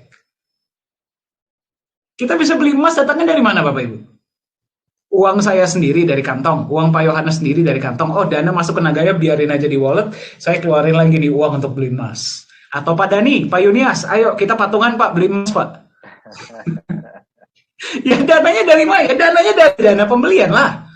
Kan kita bilang sama Anda, ya kita kan bilang dari awal. Tadi Pak Yunias sudah jelaskan dengan sangat clear. Dana masuk ke Nagaya 50%-nya kita pakai buat beli emas. 50%-nya, sisanya itu ada alokasi untuk proyek, untuk operasional, untuk referral, dan sebagainya. Ya, justru kalau misalkan bisa ada emas di sini, Anda bisa terima profit sharing dari proyek, dana masih ada di USDT, Anda harus bertanya, loh Pak, terus Bapak jalankan proyek pakai duit siapa? Betul nggak? Profit sharingnya dari mana? Terus profit sharingnya dari mana? Ya, justru kemarin Pak Benny mengatakan ini dengan sangat, menurut saya sudah sangat clear ya di voice chat. Saya sempat dengar sebentar. Justru kalau perusahaan ada dana mengendap, justru itulah pertanyaan besar. Dana mengendap, Anda harus paham ya, dana mengendap yang masuk bukan cuma ke sebuah perusahaan, tapi juga ke sebuah perbankan. Dana mengendap itu dihitung sebagai sebuah liabilitas, bukan aset. Kenapa? Gara-gara dia tergerus inflasi, dia kena potongan biaya, segala macam. Dana itu harus cepat-cepat kita keluarkan agar bisa kita putarkan. Nah, kalau di Nagaya kan alokasinya jelas. 50% di emas, ada alokasi untuk proyek, untuk operasional. Itulah kenapa kita bilang Anda nggak perlu lagi bayar untuk the safe house. Kalau sampai ada apa-apa dengan proyek, sudah ada manajemen resikonya. Kan semua ada di white paper, tidak ada yang kita sembunyikan. Ya. Nah, jadi pertanyaan saya, kenapa ini emas tidak dikasih lihat kepada publik? Ini jelas-jelas kita kasih lihat loh, Anda nggak perlu punya skill IT loh untuk melihat emasnya Nagaya. Nah, terus satu lagi, bentar, saya close dulu. Satu lagi, kita masuk lagi ke transparansi data, kita masuk ke profit and loss report. Nggak usah deh jauh-jauh, lihat deh yang paling terakhir. Nah, ini kenapa nggak dilihat? Kenapa nggak dikasih lihat? Ya, ini semua dananya jelas loh. Ini semua sangat jelas. GA berapa, CA berapa, RCA berapa, eligible Nagaya yang menerima berapa, benefit proyek berapa untuk manajemen, 60% yang dibagikan berapa, semuanya dikasih lihat jelas. Dan sekali lagi, Anda tidak perlu skill IT khusus untuk bisa melihat data ini. Ya, jadi mungkin pesan saya bagi teman-teman di luar sana, pertama terima kasih ya sudah mengangkat pertanyaan ini. Sekali lagi siapapun boleh punya pertanyaan, siapapun boleh membuat opini. Ya, siapapun boleh membuat opini dan kita tidak bisa menghentikan opini yang dibuat oleh siapapun karena semua orang berhak memberikan opini.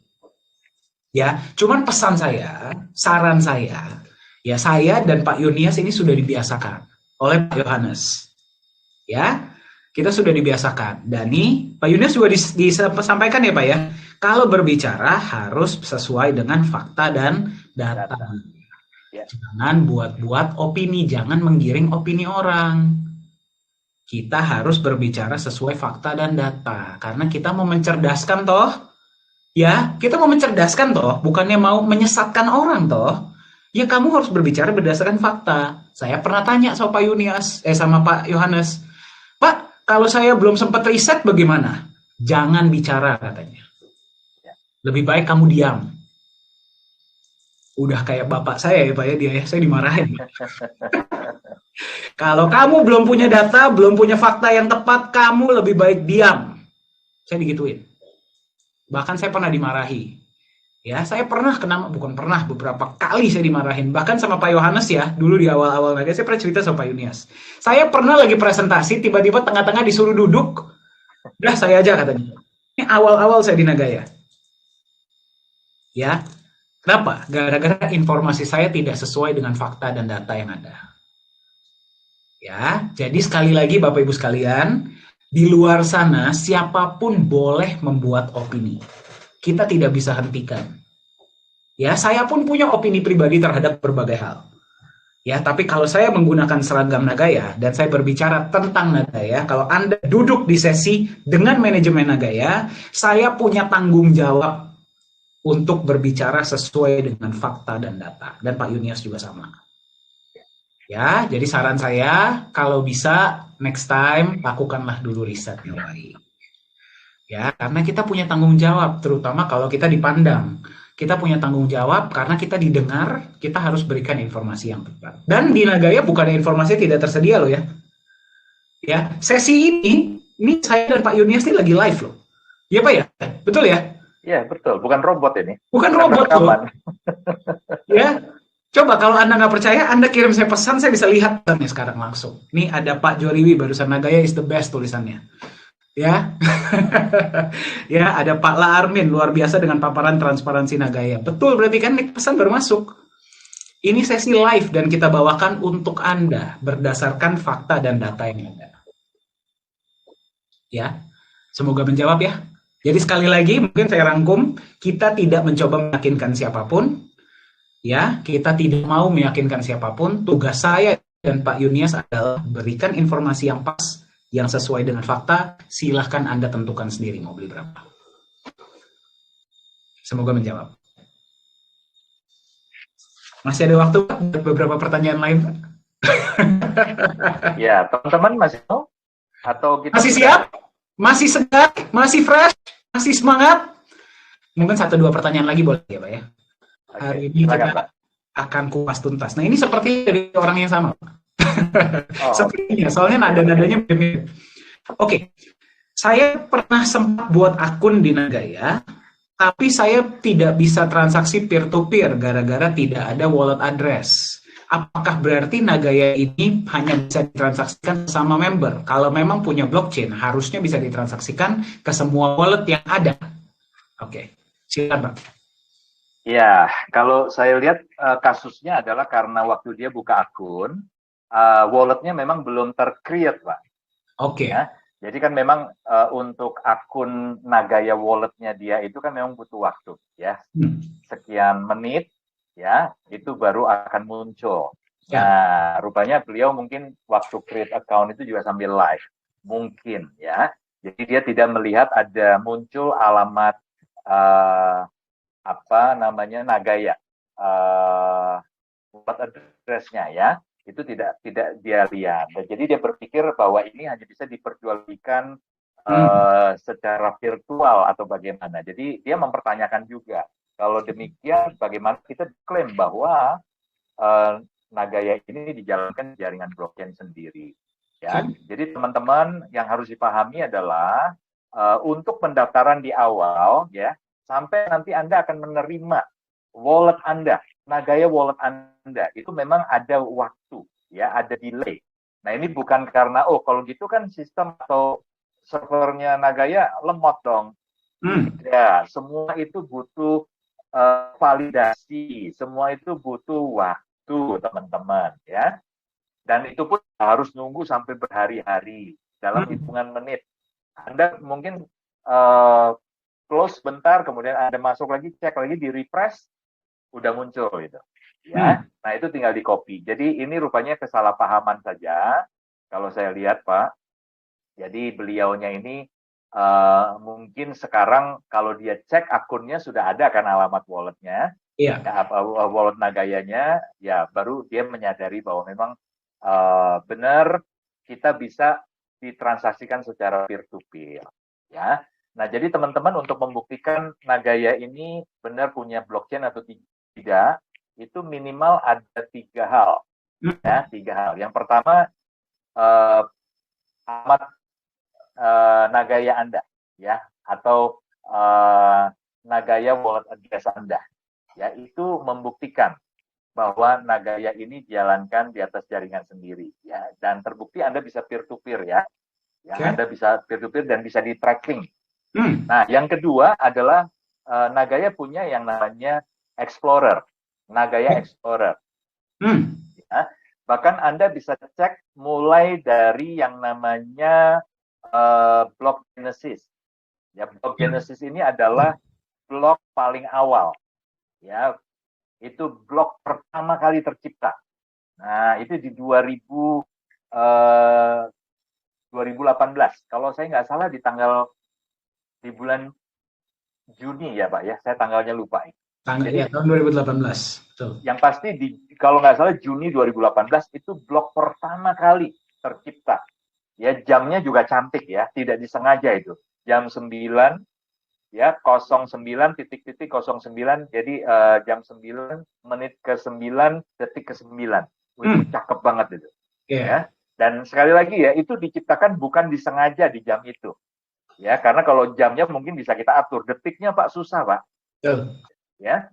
Nah, itu di blog Explorer, teman-teman bisa cek ya. Dan mereka yang paham tentang blockchain itu dengan melihat blog Explorer saja itu sudah tahu bahwa Nagaya itu dijalankan di atas sistem blockchain-nya, ya, jaringan blockchain sendiri. Nah, yang terakhir, yang ketiga adalah bukti bahwa kita ini memang punya blockchain sendiri adalah kita punya Qt Wallet, teman-teman.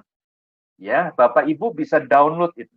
Ya, dari website kita nagaya.co, nanti di paling bawah website itu ada pilihan untuk Anda bisa download Qt Wallet.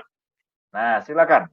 Ya, itu bisa di-download di laptop atau di personal computer. Handphone tidak bisa, ya. Silakan di-download. Itu seperti brankas. Jadi kalau Anda taruh Nagaya Anda di Nagaya Wallet Anda, ya, itu seperti Anda simpan uang di bank. Nah, jadi taruh di bank, di perusahaan, di Nagaya, ya. Tapi kalau Anda taruh Nagaya Anda di Qt Wallet, itu seperti Anda simpan dana Anda di brankas. Nah, tapi itu artinya keamanannya sepenuhnya ada tanggung jawabnya di Anda, ya. Ya, kalau brankas taruh di rumah bisa digondol maling, ya, bisa dibakar dan sebagainya. Nah, yang terjadi adalah yang harus hati-hati kalau sampai Anda lupa passwordnya. Ya, jangankan saya, Pak Dani, Pak Yohanes Chandra, penciptanya, ya, blockchain dan Nagaya, itu juga nggak bisa tolong Anda. Karena ingat, itu brankas Anda. Jadi semua kodenya, passwordnya, itu di tangan Anda. Tidak ada orang lain yang bisa membantu. Ya, jadi 3 hal ini sebenarnya menunjukkan bahwa Nagaya benar-benar memiliki blockchain tersendiri. Oke, silakan Pak. Ya, jadi semoga menjawab ya. Saya tadi sebenarnya pengen kasih lihat Pak, blog Genesis kita, cuman buka. Tapi ya, ini semoga menjawab ya. Jadi pesan dari Pak Yunia sudah sangat clear. Peer-to-peer lancar, tadi juga ada pesan dari Pak Joriwi, P2P Nagaya lancar jaya, kalau mau coba bisa tes transaksi dengan saya katanya. Jadi pesan saya mungkin seperti ini, Anda silahkan buat akun Nagaya, nggak usah deh 100 juta, Anda beli satu dulu deh. Ya, tunggu sampai wallet address-nya masuk, kan katakan mau membuktikan, toh, ya, beli satu, konteks siapapun yang Anda kenal, nggak usah manajemen, siapapun yang Anda kenal, holder Nagaya, ya, transfer Nagayanya ke dia, masuk gak? Terus habis suruh dia transfer balik. Selesai. Ya, semoga menjawab. Oke. Nah, ini pertanyaan lanjutan, Pak. Oke. Pak, kalau Nagaya konsepnya sebagus ini, kenapa 4 tahun masih ICO dan belum listing? Ya, sebenarnya tadi kita setengahnya udah jawab kali ya. Iya. Bahwa yang pertama memang karena kita ada regulasi dari pemerintah Singapura. Ya, kita diwajibkan, ingat ya, kita wajib untuk menjual ke publik itu 25% terlebih dahulu. Jadi porsi kepemilikan publik memang diatur dengan ketat. Minimal 25% baru boleh listing. Nah, mungkin pertanyaannya begini Pak Dani. Kenapa kok Singapura begitu ketat? Ya, teman-teman perlu diingat, coba diingat. Porsi kepemilikan perusahaan maksimal berapa? 20%. Ya. Ya. Ketika nanti kita masuk exchanger, katakan aja ya, katakan kita boleh diizinkan nih sama pemerintah Singapura, baru 5% atau 10% maksimal. Ya, seperti hari ini sebenarnya kalau kita diizinkan, kita juga pengen kalau bisa sudah masuk nih ke exchanger. Iya kan? Sudah 5 juta lebih loh. Ya, itu artinya sudah 10% kan? Nah, kalau diizinkan, ini artinya ingat ya, walaupun dibatasi developer kami itu porsinya 20%. Lebih banyak dong dengan porsi Anda. Betul kan? Artinya ya, kami masih bisa mainkan harga itu karena porsi mayoritas masih di kami loh. Ya. Jadi Bapak Ibu percayalah, kalau kami dari developer ini kami bicara, kami buka seperti ini, itu artinya benar-benar pemerintah Singapura itu berpihak kepada Anda. Ya. Supaya kami dari sebagai developer ini nggak boleh macam-macam lah. Artinya begitu. Ya. Nah, sekarang coba bayangkan kalau 25% itu market retail, ya, kami cuma 20%. Apalagi kalau terrealisasi benar-benar kita cuma pegang 10% ya Pak ya. 5 juta itu kan 10% Pak. Ya, berarti 25% berbanding 10%. Artinya porsi kami jauh lebih kecil untuk mengendalikan harga di tahap awal ketika masuk di exchanger. Ya, jadi dalam hal ini teman-teman percayalah, Nagaya tidak akan pernah bisa memainkan peranan ya untuk memainkan harga dengan porsi kepemilikan yang seperti itu. Ya, jadi itu hal yang pertama kenapa kami masih selama 4 tahun ini kami masih di tahap ICO karena regulasi pemerintah Singapura yang kami harus taati. Mungkin silakan Pak Dhani kalau ada tambah. Terima kasih Pak Yunias ya, sudah sangat menjawab. Nah, tapi simpelnya tadi sudah sangat clear ya oleh Pak Yunias bahwa kita memang mengikuti regulasi Bapak Ibu. Ya, sebenarnya kalau misalkan orang yang paham kripto Pak, ya mereka yang paham kripto, mereka lebih senang kalau koinnya itu di tahap ICO. Kenapa? Gara-gara berarti masih bertanggung jawab developer. Oh ya. Karena kalau sudah di market, harga sudah tidak bisa lagi dikendalikan. Itu yang pertama. Yang kedua, Anda harus memahami, selama sebuah koin itu masih di ICO, apalagi kalau Anda paham konsep Nagaya ya, berarti developer tuh masih keluar duit loh. Ya, masih keluar duit untuk segala macam hal. Ya, tadi Anda sudah lihat alokasinya seperti apa. Itu menunjukkan keseriusan dari Nagaya. Kalau tadinya Pak Yohanes Chandra sebagai CEO tidak serius dengan konsep Nagaya, apakah boro-boro 4 tahun, 1 tahun nggak masuk market, ditinggal kali Pak? Itu nggak Pak? Iya. Soalnya modalnya nggak kecil loh. Ya, kita berbicara tentang aset kripto, bikinnya modal kecil, apalagi token. Ya, terus abis itu marketingnya biasanya modal paling besar. Nah, tapi kalau di Nagaya modal besarnya untuk apa? Kantor, karyawan, edukasi, emas, proyek. Ya, itu modal yang luar biasa besar. Kalau memang selama 4 tahun Nagaya masih bertahan, walaupun kita istilahnya ya masih belum, ini saya dan Pak Yunias ini masih belum menikmati sama sekali. Ya, kita kerja kerasnya aja sekarang, belum menikmati apa-apa. Berarti menunjukkan bahwa perusahaan ini memang serius. Dan memang seperti ini loh, Anda harus pahami ya, dimanapun perusahaan apapun yang sedang dibangun, kita nggak usah ngomong perusahaan ya, kita ngomong rumah yang dibangun ketika mereka lagi menanam fondasi di bawah tanah. Yang pertama, biasa modal paling besar di situ karena benar-benar harus benar dibangunnya fondasi itu. Yang kedua, nggak bakal kelihatan orang yang lewat ketika rumah tersebut atau gedung tersebut sedang dibangun, kalau lagi nanam fondasi, apa namanya Pak? Babat tanah ya? Ya, pasang bumi, paku bumi. Paku bumi. Ya tahap itu, Anda nggak bisa lihat apa-apa ke atas. Betul? Tapi modal paling besar, waktu paling lama, usaha yang paling maksimal itu harus diberikan pada tahap itu. Dan nggak bisa kelihatan apa-apa. Nah, kelihatannya kapan fondasi ini dibangun dengan benar atau tidak? Sekali lagi ada angin kencang nih. Itu gedung roboh nggak? Betul nggak? Baru ketahuan, oh fondasinya benar. Ya, baru ketahuan pada saat itu. Nah, sama seperti Nagaya. Pada tahap pembangunan fondasi, kelihatannya tuh nggak terlalu signifikan. Ya, kelihatannya nggak terlalu signifikan. Tapi nanti ketika kita sudah masuk market, banyak koin-koin pada tumbang karena angin tadi, kita lihat Nagaya kuat nggak bertahan. Ya, jadi tapi sekali lagi, Nagaya di tahap ICO. Nah ini sekali lagi, kalau ini biasanya berdasarkan mitos ya. Sebuah koin yang belum masuk market dan masih tahap ICO, apakah berarti mereka bukan koin? Sama seperti halnya, saya selalu pakai analogi ini. Saya misalkan Pak, saya buka rumah, saya jualan sendal. Ya, saya jualan sendal nih. Sendal swallow misalkan, sendal jepit. Saya jualan berarti kan hanya ke orang-orang yang lewat rumah saya tuh. Ya, saya belum jualan di pasar nih Pak, pasar swalayan atau pasar tradisional. Saya belum jualan, saya masih jualan di depan rumah. Apakah berarti sendal saya berubah jadi sepatu? Berubah nama gitu dia, dari sendal tiba-tiba jadi sepatu boot gitu. Sendal ya sendal, masuk akal ya? Namanya sendal ya sendal, nggak bisa diberubah jadi, mau saya jual di depan rumah, mau saya jual di pasar, mau saya jual di pinggir kali. Yang namanya sendal ya sendal. Ya, kalau saya jual di market, memang benar yang bisa lihat sendal saya lebih banyak. Trafficnya bisa lebih tinggi. Ya, tapi bukan berarti kalau saya nggak jual di pasar, sendal itu berubah jadi sepatu toh.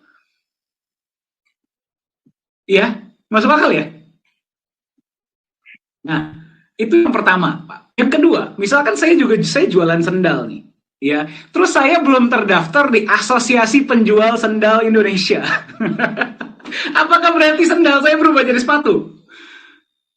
Ya, itu beberapa hal-hal mitos-mitos yang biasa terjadi di dunia kripto. Nah, tapi sekali lagi, Anda silakan lakukan riset Anda sendiri. Nagaya ICO 4 tahun bukan berarti Nagaya itu bukan kripto. Bukan berarti Nagaya itu nggak punya blockchain. Ceknya dari mana dia itu blockchain atau enggak? Bukannya dari asosiasi, bukannya dari market. Kalau Anda paham blockchain, ya Anda cek Nagaya punya blockchain atau enggak. Ceknya dari blockchainnya langsung dong. Betul nggak? Anda tahu dari mana sebuah kripto punya blockchain atau enggak? Qt Wallet, Block Explorer. Anda cek transaksinya peer-to-peer sinkron nggak dengan Block Explorer-nya? Ya, atau Anda coba download Qt Wallet. Sesuai nggak dengan wallet blockchain sebenarnya? Itu baru Anda cek. Seperti halnya Anda cek dia itu sendal sepatu, bukannya Anda cek dia itu ada di market atau enggak. Tapi Anda cek dia itu sendal bukan? Kalau saya pakai dia itu sendal bukan? Ya, paham ya? Jadi, sekali lagi, kenapa belum 4 tahun kita masih ICO? Yang pertama memang, tadi apa Pak? Bahasanya Pak? Ya, karena diharuskan regulasi dari bukan. Apa tuh tadi bumi? Apa tuh bahasanya Pak? Oh, paku bumi. Paku bumi menanam fondasi yang kuat. Dari mana kita tahu sebuah aset itu punya fondasi yang kuat atau tidak? Nanti ketika kita sudah listing, ketika angin kencang, siapa yang roboh, siapa yang bertahan. Ya, dan sebuah koin masih dalam tahap ICO, bukan berarti dia bukan kripto. Seperti halnya Pak, Bitcoin pas pertama kali muncul, apakah dia sudah di exchanger? Justru exchanger itu muncul karena ada pihak-pihak yang melihat peluang. Betul? Ya, melihat peluang gitu loh. Karena ternyata transaksi peer-to-peer waktu Bitcoin Pak, itu nggak semua orang trust juga. Betul? Betul ya, jadi saya belum kenal Pak Dhani nih. Iya. Ya, saya punya... Kenal 2020 ya Pak ya? Nah, ya, waktu itu saya sudah punya, katakan saja, dari mining ya, saya punya 10.000 Bitcoin, BTC. Ya, lalu saya tawarkan nih ke Pak Dhani. Ya. Pak, saya punya 10.000. Ya. Katakan Bapak trust betul, percaya bahwa Bitcoin akan bernilai gitu ya. Nah, tapi sebelumnya kita belum pernah kenal. Bapak dari negara mana juga saya nggak tahu. Kita kenalan semuanya itu di udara aja. Online. Nah, sekarang Bapak yakin mau transfer dulu dananya ke saya, Pak? Saya bilang, Pak Dhani, saya punya 10.000, ya. Saya jual dengan harga sekian. Bapak transfer dulu ke saya. Agak ngeri sih, Pak.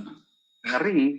Nah, sementara kalau Bapak sebaliknya juga minta saya kirim dulu Bitcoin-nya, ya. Saya juga mikir, Pak. Ya. Saya kirim, belum tentu Pak Dhani akan bayar. Itulah kenapa ada perantara ya, Pak ya. Kemudian ada beberapa orang, ini orang-orang yang punya, ya, melihat peluang lah. Lalu menjembatani, dengan membuat exchanger. Itu salah satunya Pak alasan kenapa akhirnya muncul exchanger. Ya, dan Anda harus pahami, ketika Pak Yunius transfer Bitcoin ke saya, transfer Ethereum ke saya, transfer USDT ke saya, ya, si perantara ini, pihak ketiga, akan dapat fee dari kedua belah pihak loh. Iya. Nah, kenapa exchanger mulai muncul? Karena transaksi banyak. Tapi pertanyaan saya adalah, sebelum ada exchanger, apakah berarti Bitcoin itu bukan koin? Menurut saya itu sebuah statement yang sangat gak masuk akal, Pak. Ya. Jadi, sebuah koin itu berada di exchanger atau tidak menentukan dia itu koin atau bukan. Tahunya dari mana dia itu koin atau bukan? Dia cek blockchain-nya. Kalau kita berani bikin statement, koin ini bukan koin karena belum masuk exchanger. Nah, berarti kan Anda harusnya paham blockchain dong. Ceklah blockchain-nya. Ya. Ya, jadi semoga menjawab. Ya, ini beberapa hal-hal yang memang memang common knowledge ya, common knowledge. Tapi sekali lagi, common knowledge is not always right knowledge. Sesuatu yang apa ya bahasanya ya Pak ya, dibicarakan oleh banyak orang, dipercayai oleh banyak orang, belum tentu dia itu adalah sesuatu yang benar. Ya, semoga menjawab. Oke, Pak, apa kita close atau pertanyaan terakhir untuk hari ini? Mungkin yang terakhir ini aja Pak. Karena yang terakhir, oke. Masih semangat? Coba saya lihat. Di sini masih semangat atau sudah pada mau malam mingguan, malam Sabtuan? Oke, siap. Oke, masih semangat semua Pak. Oke, satu pertanyaan terakhir. Yang terakhir itu tentang kenapa kok dari manajemen itu menganjurkan untuk di hold. Oke, silakan Pak. Oke, jadi saya jawab ya. Silakan Pak. Ya, jadi teman-teman sebenarnya dari perusahaan itu hanya bisa mendorong Anda untuk memiliki sebanyak mungkin Nagaya. Kenapa? Karena kami dari manajemen sudah memikirkan masa depan dari Nagaya ini seperti apa. Ya. Jadi karena kami atau dalam hal ini saya Pak Dhani mewakili visi dari Pak Yohanes Chandra sebagai CEO, ya. Beliau ingin Nagaya akan seperti apa ke depan. Karena kami tahu betul masa depannya, itu sebabnya kami mendorong teman-teman sebisa mungkin, ya, mumpung harga terjangkau, Andalah orang-orang yang harusnya memiliki lebih awal, ya, sebanyak mungkin. Nah, itu saja. Jadi artinya kalau kami mendorong Anda memiliki, itu artinya juga sebagai sebuah dorongan untuk nge-hold, menahan. Ya, kalau Pak Dhani sering ingatkan beli lagi dan tunggu. Ya, jangan tunggu beli Nagaya, tapi beli lagi dan siapa yang suka ngomong begitu ya Pak ya? Nah itu, lupa ingatan. Ya teman-teman, seperti ini ya. Sebenarnya ketika Anda memutuskan untuk menjual, ya ingat kita dari awal dari 2018 sudah ada saluran untuk peer-to-peer. Ya tinggal Anda cari orang yang ingin membeli dari Anda dan sepakati harganya. Maka penjualan itu, ya penjualan pembelian pasti akan terjadi atau transaksi itu pasti akan terjadi. Ya dan sudah terbukti. Ya jadi sebenarnya kalau kita bicara ini sudah agak basi ya karena sudah banyak praktek teman-teman yang berjual beli, bertransaksi satu dengan yang lain dan tidak ada masalah. Nah, cuma satu hal yang saya ingin garis bawahi adalah teman-teman transaksi peer-to-peer itu sama sekali tidak menambah keuntungan, sekaligus tidak membuat perusahaan, ya dalam hal ini kami manajemen merugi.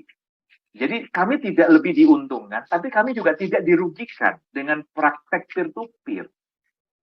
Catat ini baik-baik, ya. Karena ini peer-to-peer itu kan antar holder. Dan belum ada fee ya Pak ya, kita belum charge fee ya. Dan kita tidak charge fee. Jadi kami tidak mengambil keuntungan. Jadi perusahaan tidak diuntungkan, tapi catat ini baik-baik, perusahaan juga tidak dirugikan dengan praktek itu. Kerugiannya paling cuma satu Pak Dhani, ya. Kalau peer-to-peer-nya masif, maka peluang kita untuk ke 6 juta dan ke 10 juta akan lebih lama. Ayo, siapa yang rugi? Ya. Yang pegang Nagaya dong, karena terima 2 kali, terimanya cuma sekali. Karena mungkin saja ada seseorang yang sudah punya dana nih Pak, dia mau nambah Nagaya, dia mau beli dari perusahaan dengan harga 3,82. Tiba-tiba ada tawaran Pak, lebih murah. Nah, bisa saja dia akhirnya memilih untuk peer-to-peer karena dapat harga diskon. Sah-sah saja tidak dilarang. Ya, tapi ya itu tadi, akhirnya target penjualan kita juga akan lebih lambat. Cuma itu saja. Tapi secara umum tidak ada kerugian. Peer-to-peer itu tidak merugikan pihak kami, sekaligus tidak menambah keuntungan buat kami. Jadi ini perlu dicatat kalau kami menganjurkan hold, tahan, itu tujuannya cuma satu.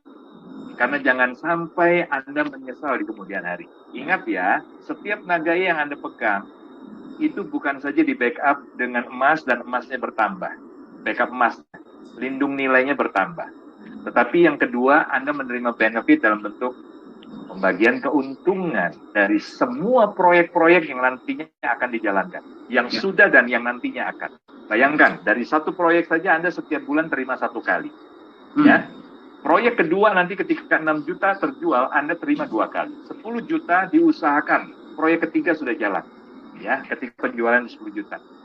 Berarti per 10 hari paling tidak Anda akan terima keuntungan, pembagian keuntungan dari satu proyek. Setiap 10 hari sekali. Nah, kalau Anda jual hari ini, maka keuntungan tadi itu pindah tangan. Ya. Betul ya? Dan ingat ya, kami tidak ada kerugian, bukan berarti kalau dijual terus hilang gitu, atau nanti profit kami lebih sedikit. Enggak. Yang kami jalankan proyek real kok, ya kan? Itu tidak. Ya, jadi setiap keuntungan proyek ini akan dibagikan kepada sejumlah Nagaya yang berhak. Nah, tentunya sejumlah Nagaya yang berhak ini pemiliknya siapa? Nah, kalau hari ini karena gara-gara ada video itu, lalu Anda jadi nggak trust, kehilangan kepercayaan dengan kami, buru-buru Anda jual, tidak apa-apa. Sekali lagi Nagaya tidak dirugikan. Ya, tapi Anda akan menyesal nanti di kemudian hari. Kenapa? Karena benefit ketika sudah jauh lebih besar dari yang hari ini bisa diberikan oleh perusahaan, itu sudah pindah tangan. Ya, orang lain yang siap untuk serok hari ini itulah yang akan menerima benefit maksimal. Ya, jadi mungkin itu Pak yang saya bisa sampaikan terkait dengan permasalahan kenapa kok kita mendorong orang-orang untuk hold. Ya, mungkin Pak Dhani silakan kalau ada mau tambahkan. Setuju banget ya. Sepertinya sudah sangat clear. Saya tambahkan sedikit saja ya. Kenapa kita dorong Anda untuk hold? Sekali lagi, Pak Yunias benar. Kita care sama Anda. Kita peduli sama Anda. Sekarang gini loh. Kalau saya sebagai manajemen nih ya, saya tahu saya punya satu aset. Saya lagi ngomong sama Anda yang sedang mendengarkan saya ya. Saya punya satu aset yang saya tahu ke depannya dan saya yakin seyakin-yakinnya karena saya sudah lihat dari dalam manajemen. Pak Yunias pun sudah melihat. Kita sudah tahu rencana apa yang Nagaya miliki untuk 5, 10, 20, 50 tahun ke depan. Walaupun belum semua ya, karena nggak mungkin semua juga di-share ke kita. Tapi yang paling penting adalah kita tahu visi, integritas, kejujuran, kerja keras dari Pak CEO kita. Jadi kita tahu kita tuh berada di sebuah perusahaan yang tepat. Ya, dan kita bukan cuman ngomong seperti ini hanya gara-gara kita di manajemen ya, tapi kita tahu gara-gara kita juga melihat pola Bapak Ibu. 4 tahun terakhir, semua yang beliau ucapkan terjadi. Semua yang beliau katakan saya mau lakukan terjadi. Ya, bukan gara-gara beliau ini punya special powers, bukan. Ini adalah yang namanya integritas. Ngomong sesuatu kejadian. Beliau tidak banyak bicara, tidak banyak buat janji, tapi sekalinya buat janji kejadian. Beda ya, janji sama target ya. Apapun yang beliau ucapkan, saya mau lakukan untuk holder Nagaya terjadi. Nah, jadi kenapa kita dorong para holder untuk hold? Karena saya peduli sama Anda. Saya tahu banyak dari Anda yang pernah punya pengalaman kurang baik sebelumnya. Saya tahu Anda yang sedang mendengarkan saya, ya, ini pasti punya impian. Bukan cuma untuk Anda, tapi untuk anak Anda, orang tua Anda, orang-orang yang Anda sayangi. Dan saya punya nih, istilah gini loh, saya ngelihat seseorang yang lagi sakit. Ya, saya punya obatnya. Masa iya sih saya simpan untuk diri saya sendiri? Saya sangat serakah dong. Ya, kalau saya punya obat untuk sebuah penyakit dan orangnya depan saya ini lagi kesakitan dan butuh obat ini, Pak. Masa iya sih saya nggak kasih? Iya nggak? Kita manusia kok. Ya ujung-ujungnya kita mau membantu satu sama lain. Pasti saya akan kasih lah. Karena saya percaya dan yakin bahwa Nagaya ini bisa menjadi solusi untuk Anda, untuk kesejahteraan Anda di masa depan. Karena saya tahu ke depannya Nagaya ini akan kemana. Saya push Anda untuk hold. Tapi apakah berarti perusahaan akan dirugikan seperti yang tadi Pak Yuni sampaikan kalau Anda nggak hold? Tidak. Saya kasih contoh ya. Anda mau hold, Anda mau nggak hold, sebenarnya nggak ada urusan kita. Ya, sebentar, saya lihat. Wah, saya dengar suara Pak Yohanes, Pak, udah datang ke kantor. Panjang umur. Oke. Ya, ini Nagaya dashboard ya. Kalau Anda masuk ke transparansi data, kita masuk ke P&L report. Oke. Anda lihat data ini. Ya, 60 dan 40%. Ya. 60-40%. Di sini ada yang namanya eligible Nagaya. Anda lihat? Ya. Mau angka ini naik, mau angka ini turun. Sorry, tulisan saya berantakan ya. Saya tadinya seperti saya sampaikan, saya tadi mau jadi dokter. Cuma nggak kejadian. Jadi saya cuma ngambil tulisannya aja. Ya. 60%, 60% ini tetap dibagikan nggak? Tetap. Tetap tidak akan berubah. Mau ini angka 4.600.000, mau ini angka 40 juta, mau ini angka 1 juta. 60% ini akan turun tiap bulan selama ada proyek profit. Bayangkan ini cuma dari satu proyek. Kalau nanti kita ada 2 proyek, bukan kalau, ketika kita nanti ada kita ada 3 proyek, 4 proyek, 5 proyek. Mau Nagaya berapapun yang terima, tetap 60% ini turun toh. Perusahaan rugi nggak? Misalkan nih, bulan ini yang menerima 37 juta koin. Bulan depan tiba-tiba jadi 34 juta. Gara-gara 3 jutanya pindah kemana? Exchanger, gara-gara mau diperjualbelikan. Mau di wallet. Kita rugi nggak? Enggak. Yang diuntungkan malah holder. Yang diuntungkan holder lain. Holder lain justru berdoa, ayolah, Nagayanya lebih sedikit lah yang bersirkulasi, yang ada di wallet. Agar yang ada ini menerimanya lebih besar. Ya. Nah, sekarang pertanyaan saya, kalau Anda hari ini beli Nagaya misalkan di harga hari ini di harga 3,8. Anda jual di harga $30. Sudah untung banget ya. Untung banget ya. Ya walaupun saya bersyukur Anda sudah mendapatkan benefit segitu besar, habis 1 tahun Nagaya jadi $100. Siapa yang menyesal? Siapa yang menyesal? Saya. Enggak, saya nggak akan jual Nagaya saya. Pak Yunias, nggak akan. Yang rugi siapa? Anda. Keluarga Anda. Yang tadinya Anda bisa jalan-jalannya ke Paris, atau ke Amerika, atau keliling dunia sekalian naik cruise. Ini jalan-jalannya misalkan cuma ke Bali. Ya sebenarnya kalau Anda happy dengan itu ya silahkan. Ya. Nah, tapi jadi kenapa manajemen ini sangat nge-push untuk Anda sebagai holder itu hold? Gara-gara kita tahu Nagaya ini bisa jadi apa ke depannya. Dan kita nggak mau Anda menyesal. Tapi setelah kita sudah sampaikan semua ini, Anda sudah melihat integritas kami, sudah melihat hati kami, Anda masih mau jual, ya itu terserah masing-masing. Itulah kenapa ada fitur peer-to-peer. Ya, kalau kita maunya Anda cuma nge-hold doang, karena memang kita cuma ngomong doang, peer-to-peer nggak mungkin kita aktifkan dong. Betul nggak? Peer-to-peer ada kok. Ya itu terserah Anda. Ya terserah masing-masing, semua orang punya hak ini aset Anda kok. Ya, jadi kenapa kita push untuk Anda hold? Karena kita sayang sama Anda. Kita peduli sama Anda. Kita mau Anda sejahtera dan kita mau Anda cerdas. Paham ya? Jadi tolong disampaikan ya pesan ini kepada yang bertanya. Semoga menjawab. Pesan ini langsung datang dari Pak Dani dan Pak Yunias. Oke? Oke. Mantap. Pak, masih ada Pak pertanyaan lain Pak? Udah Pak. Cukup banyak ya Pak. Kita udah lewat nih, udah lewat 39 menit. Tapi yang luar biasa masih ada 109 loh Pak. Luar biasa. Yang bertahan. Luar biasa. Terus saya mau lihat tangannya yang masih semangat siapa saja?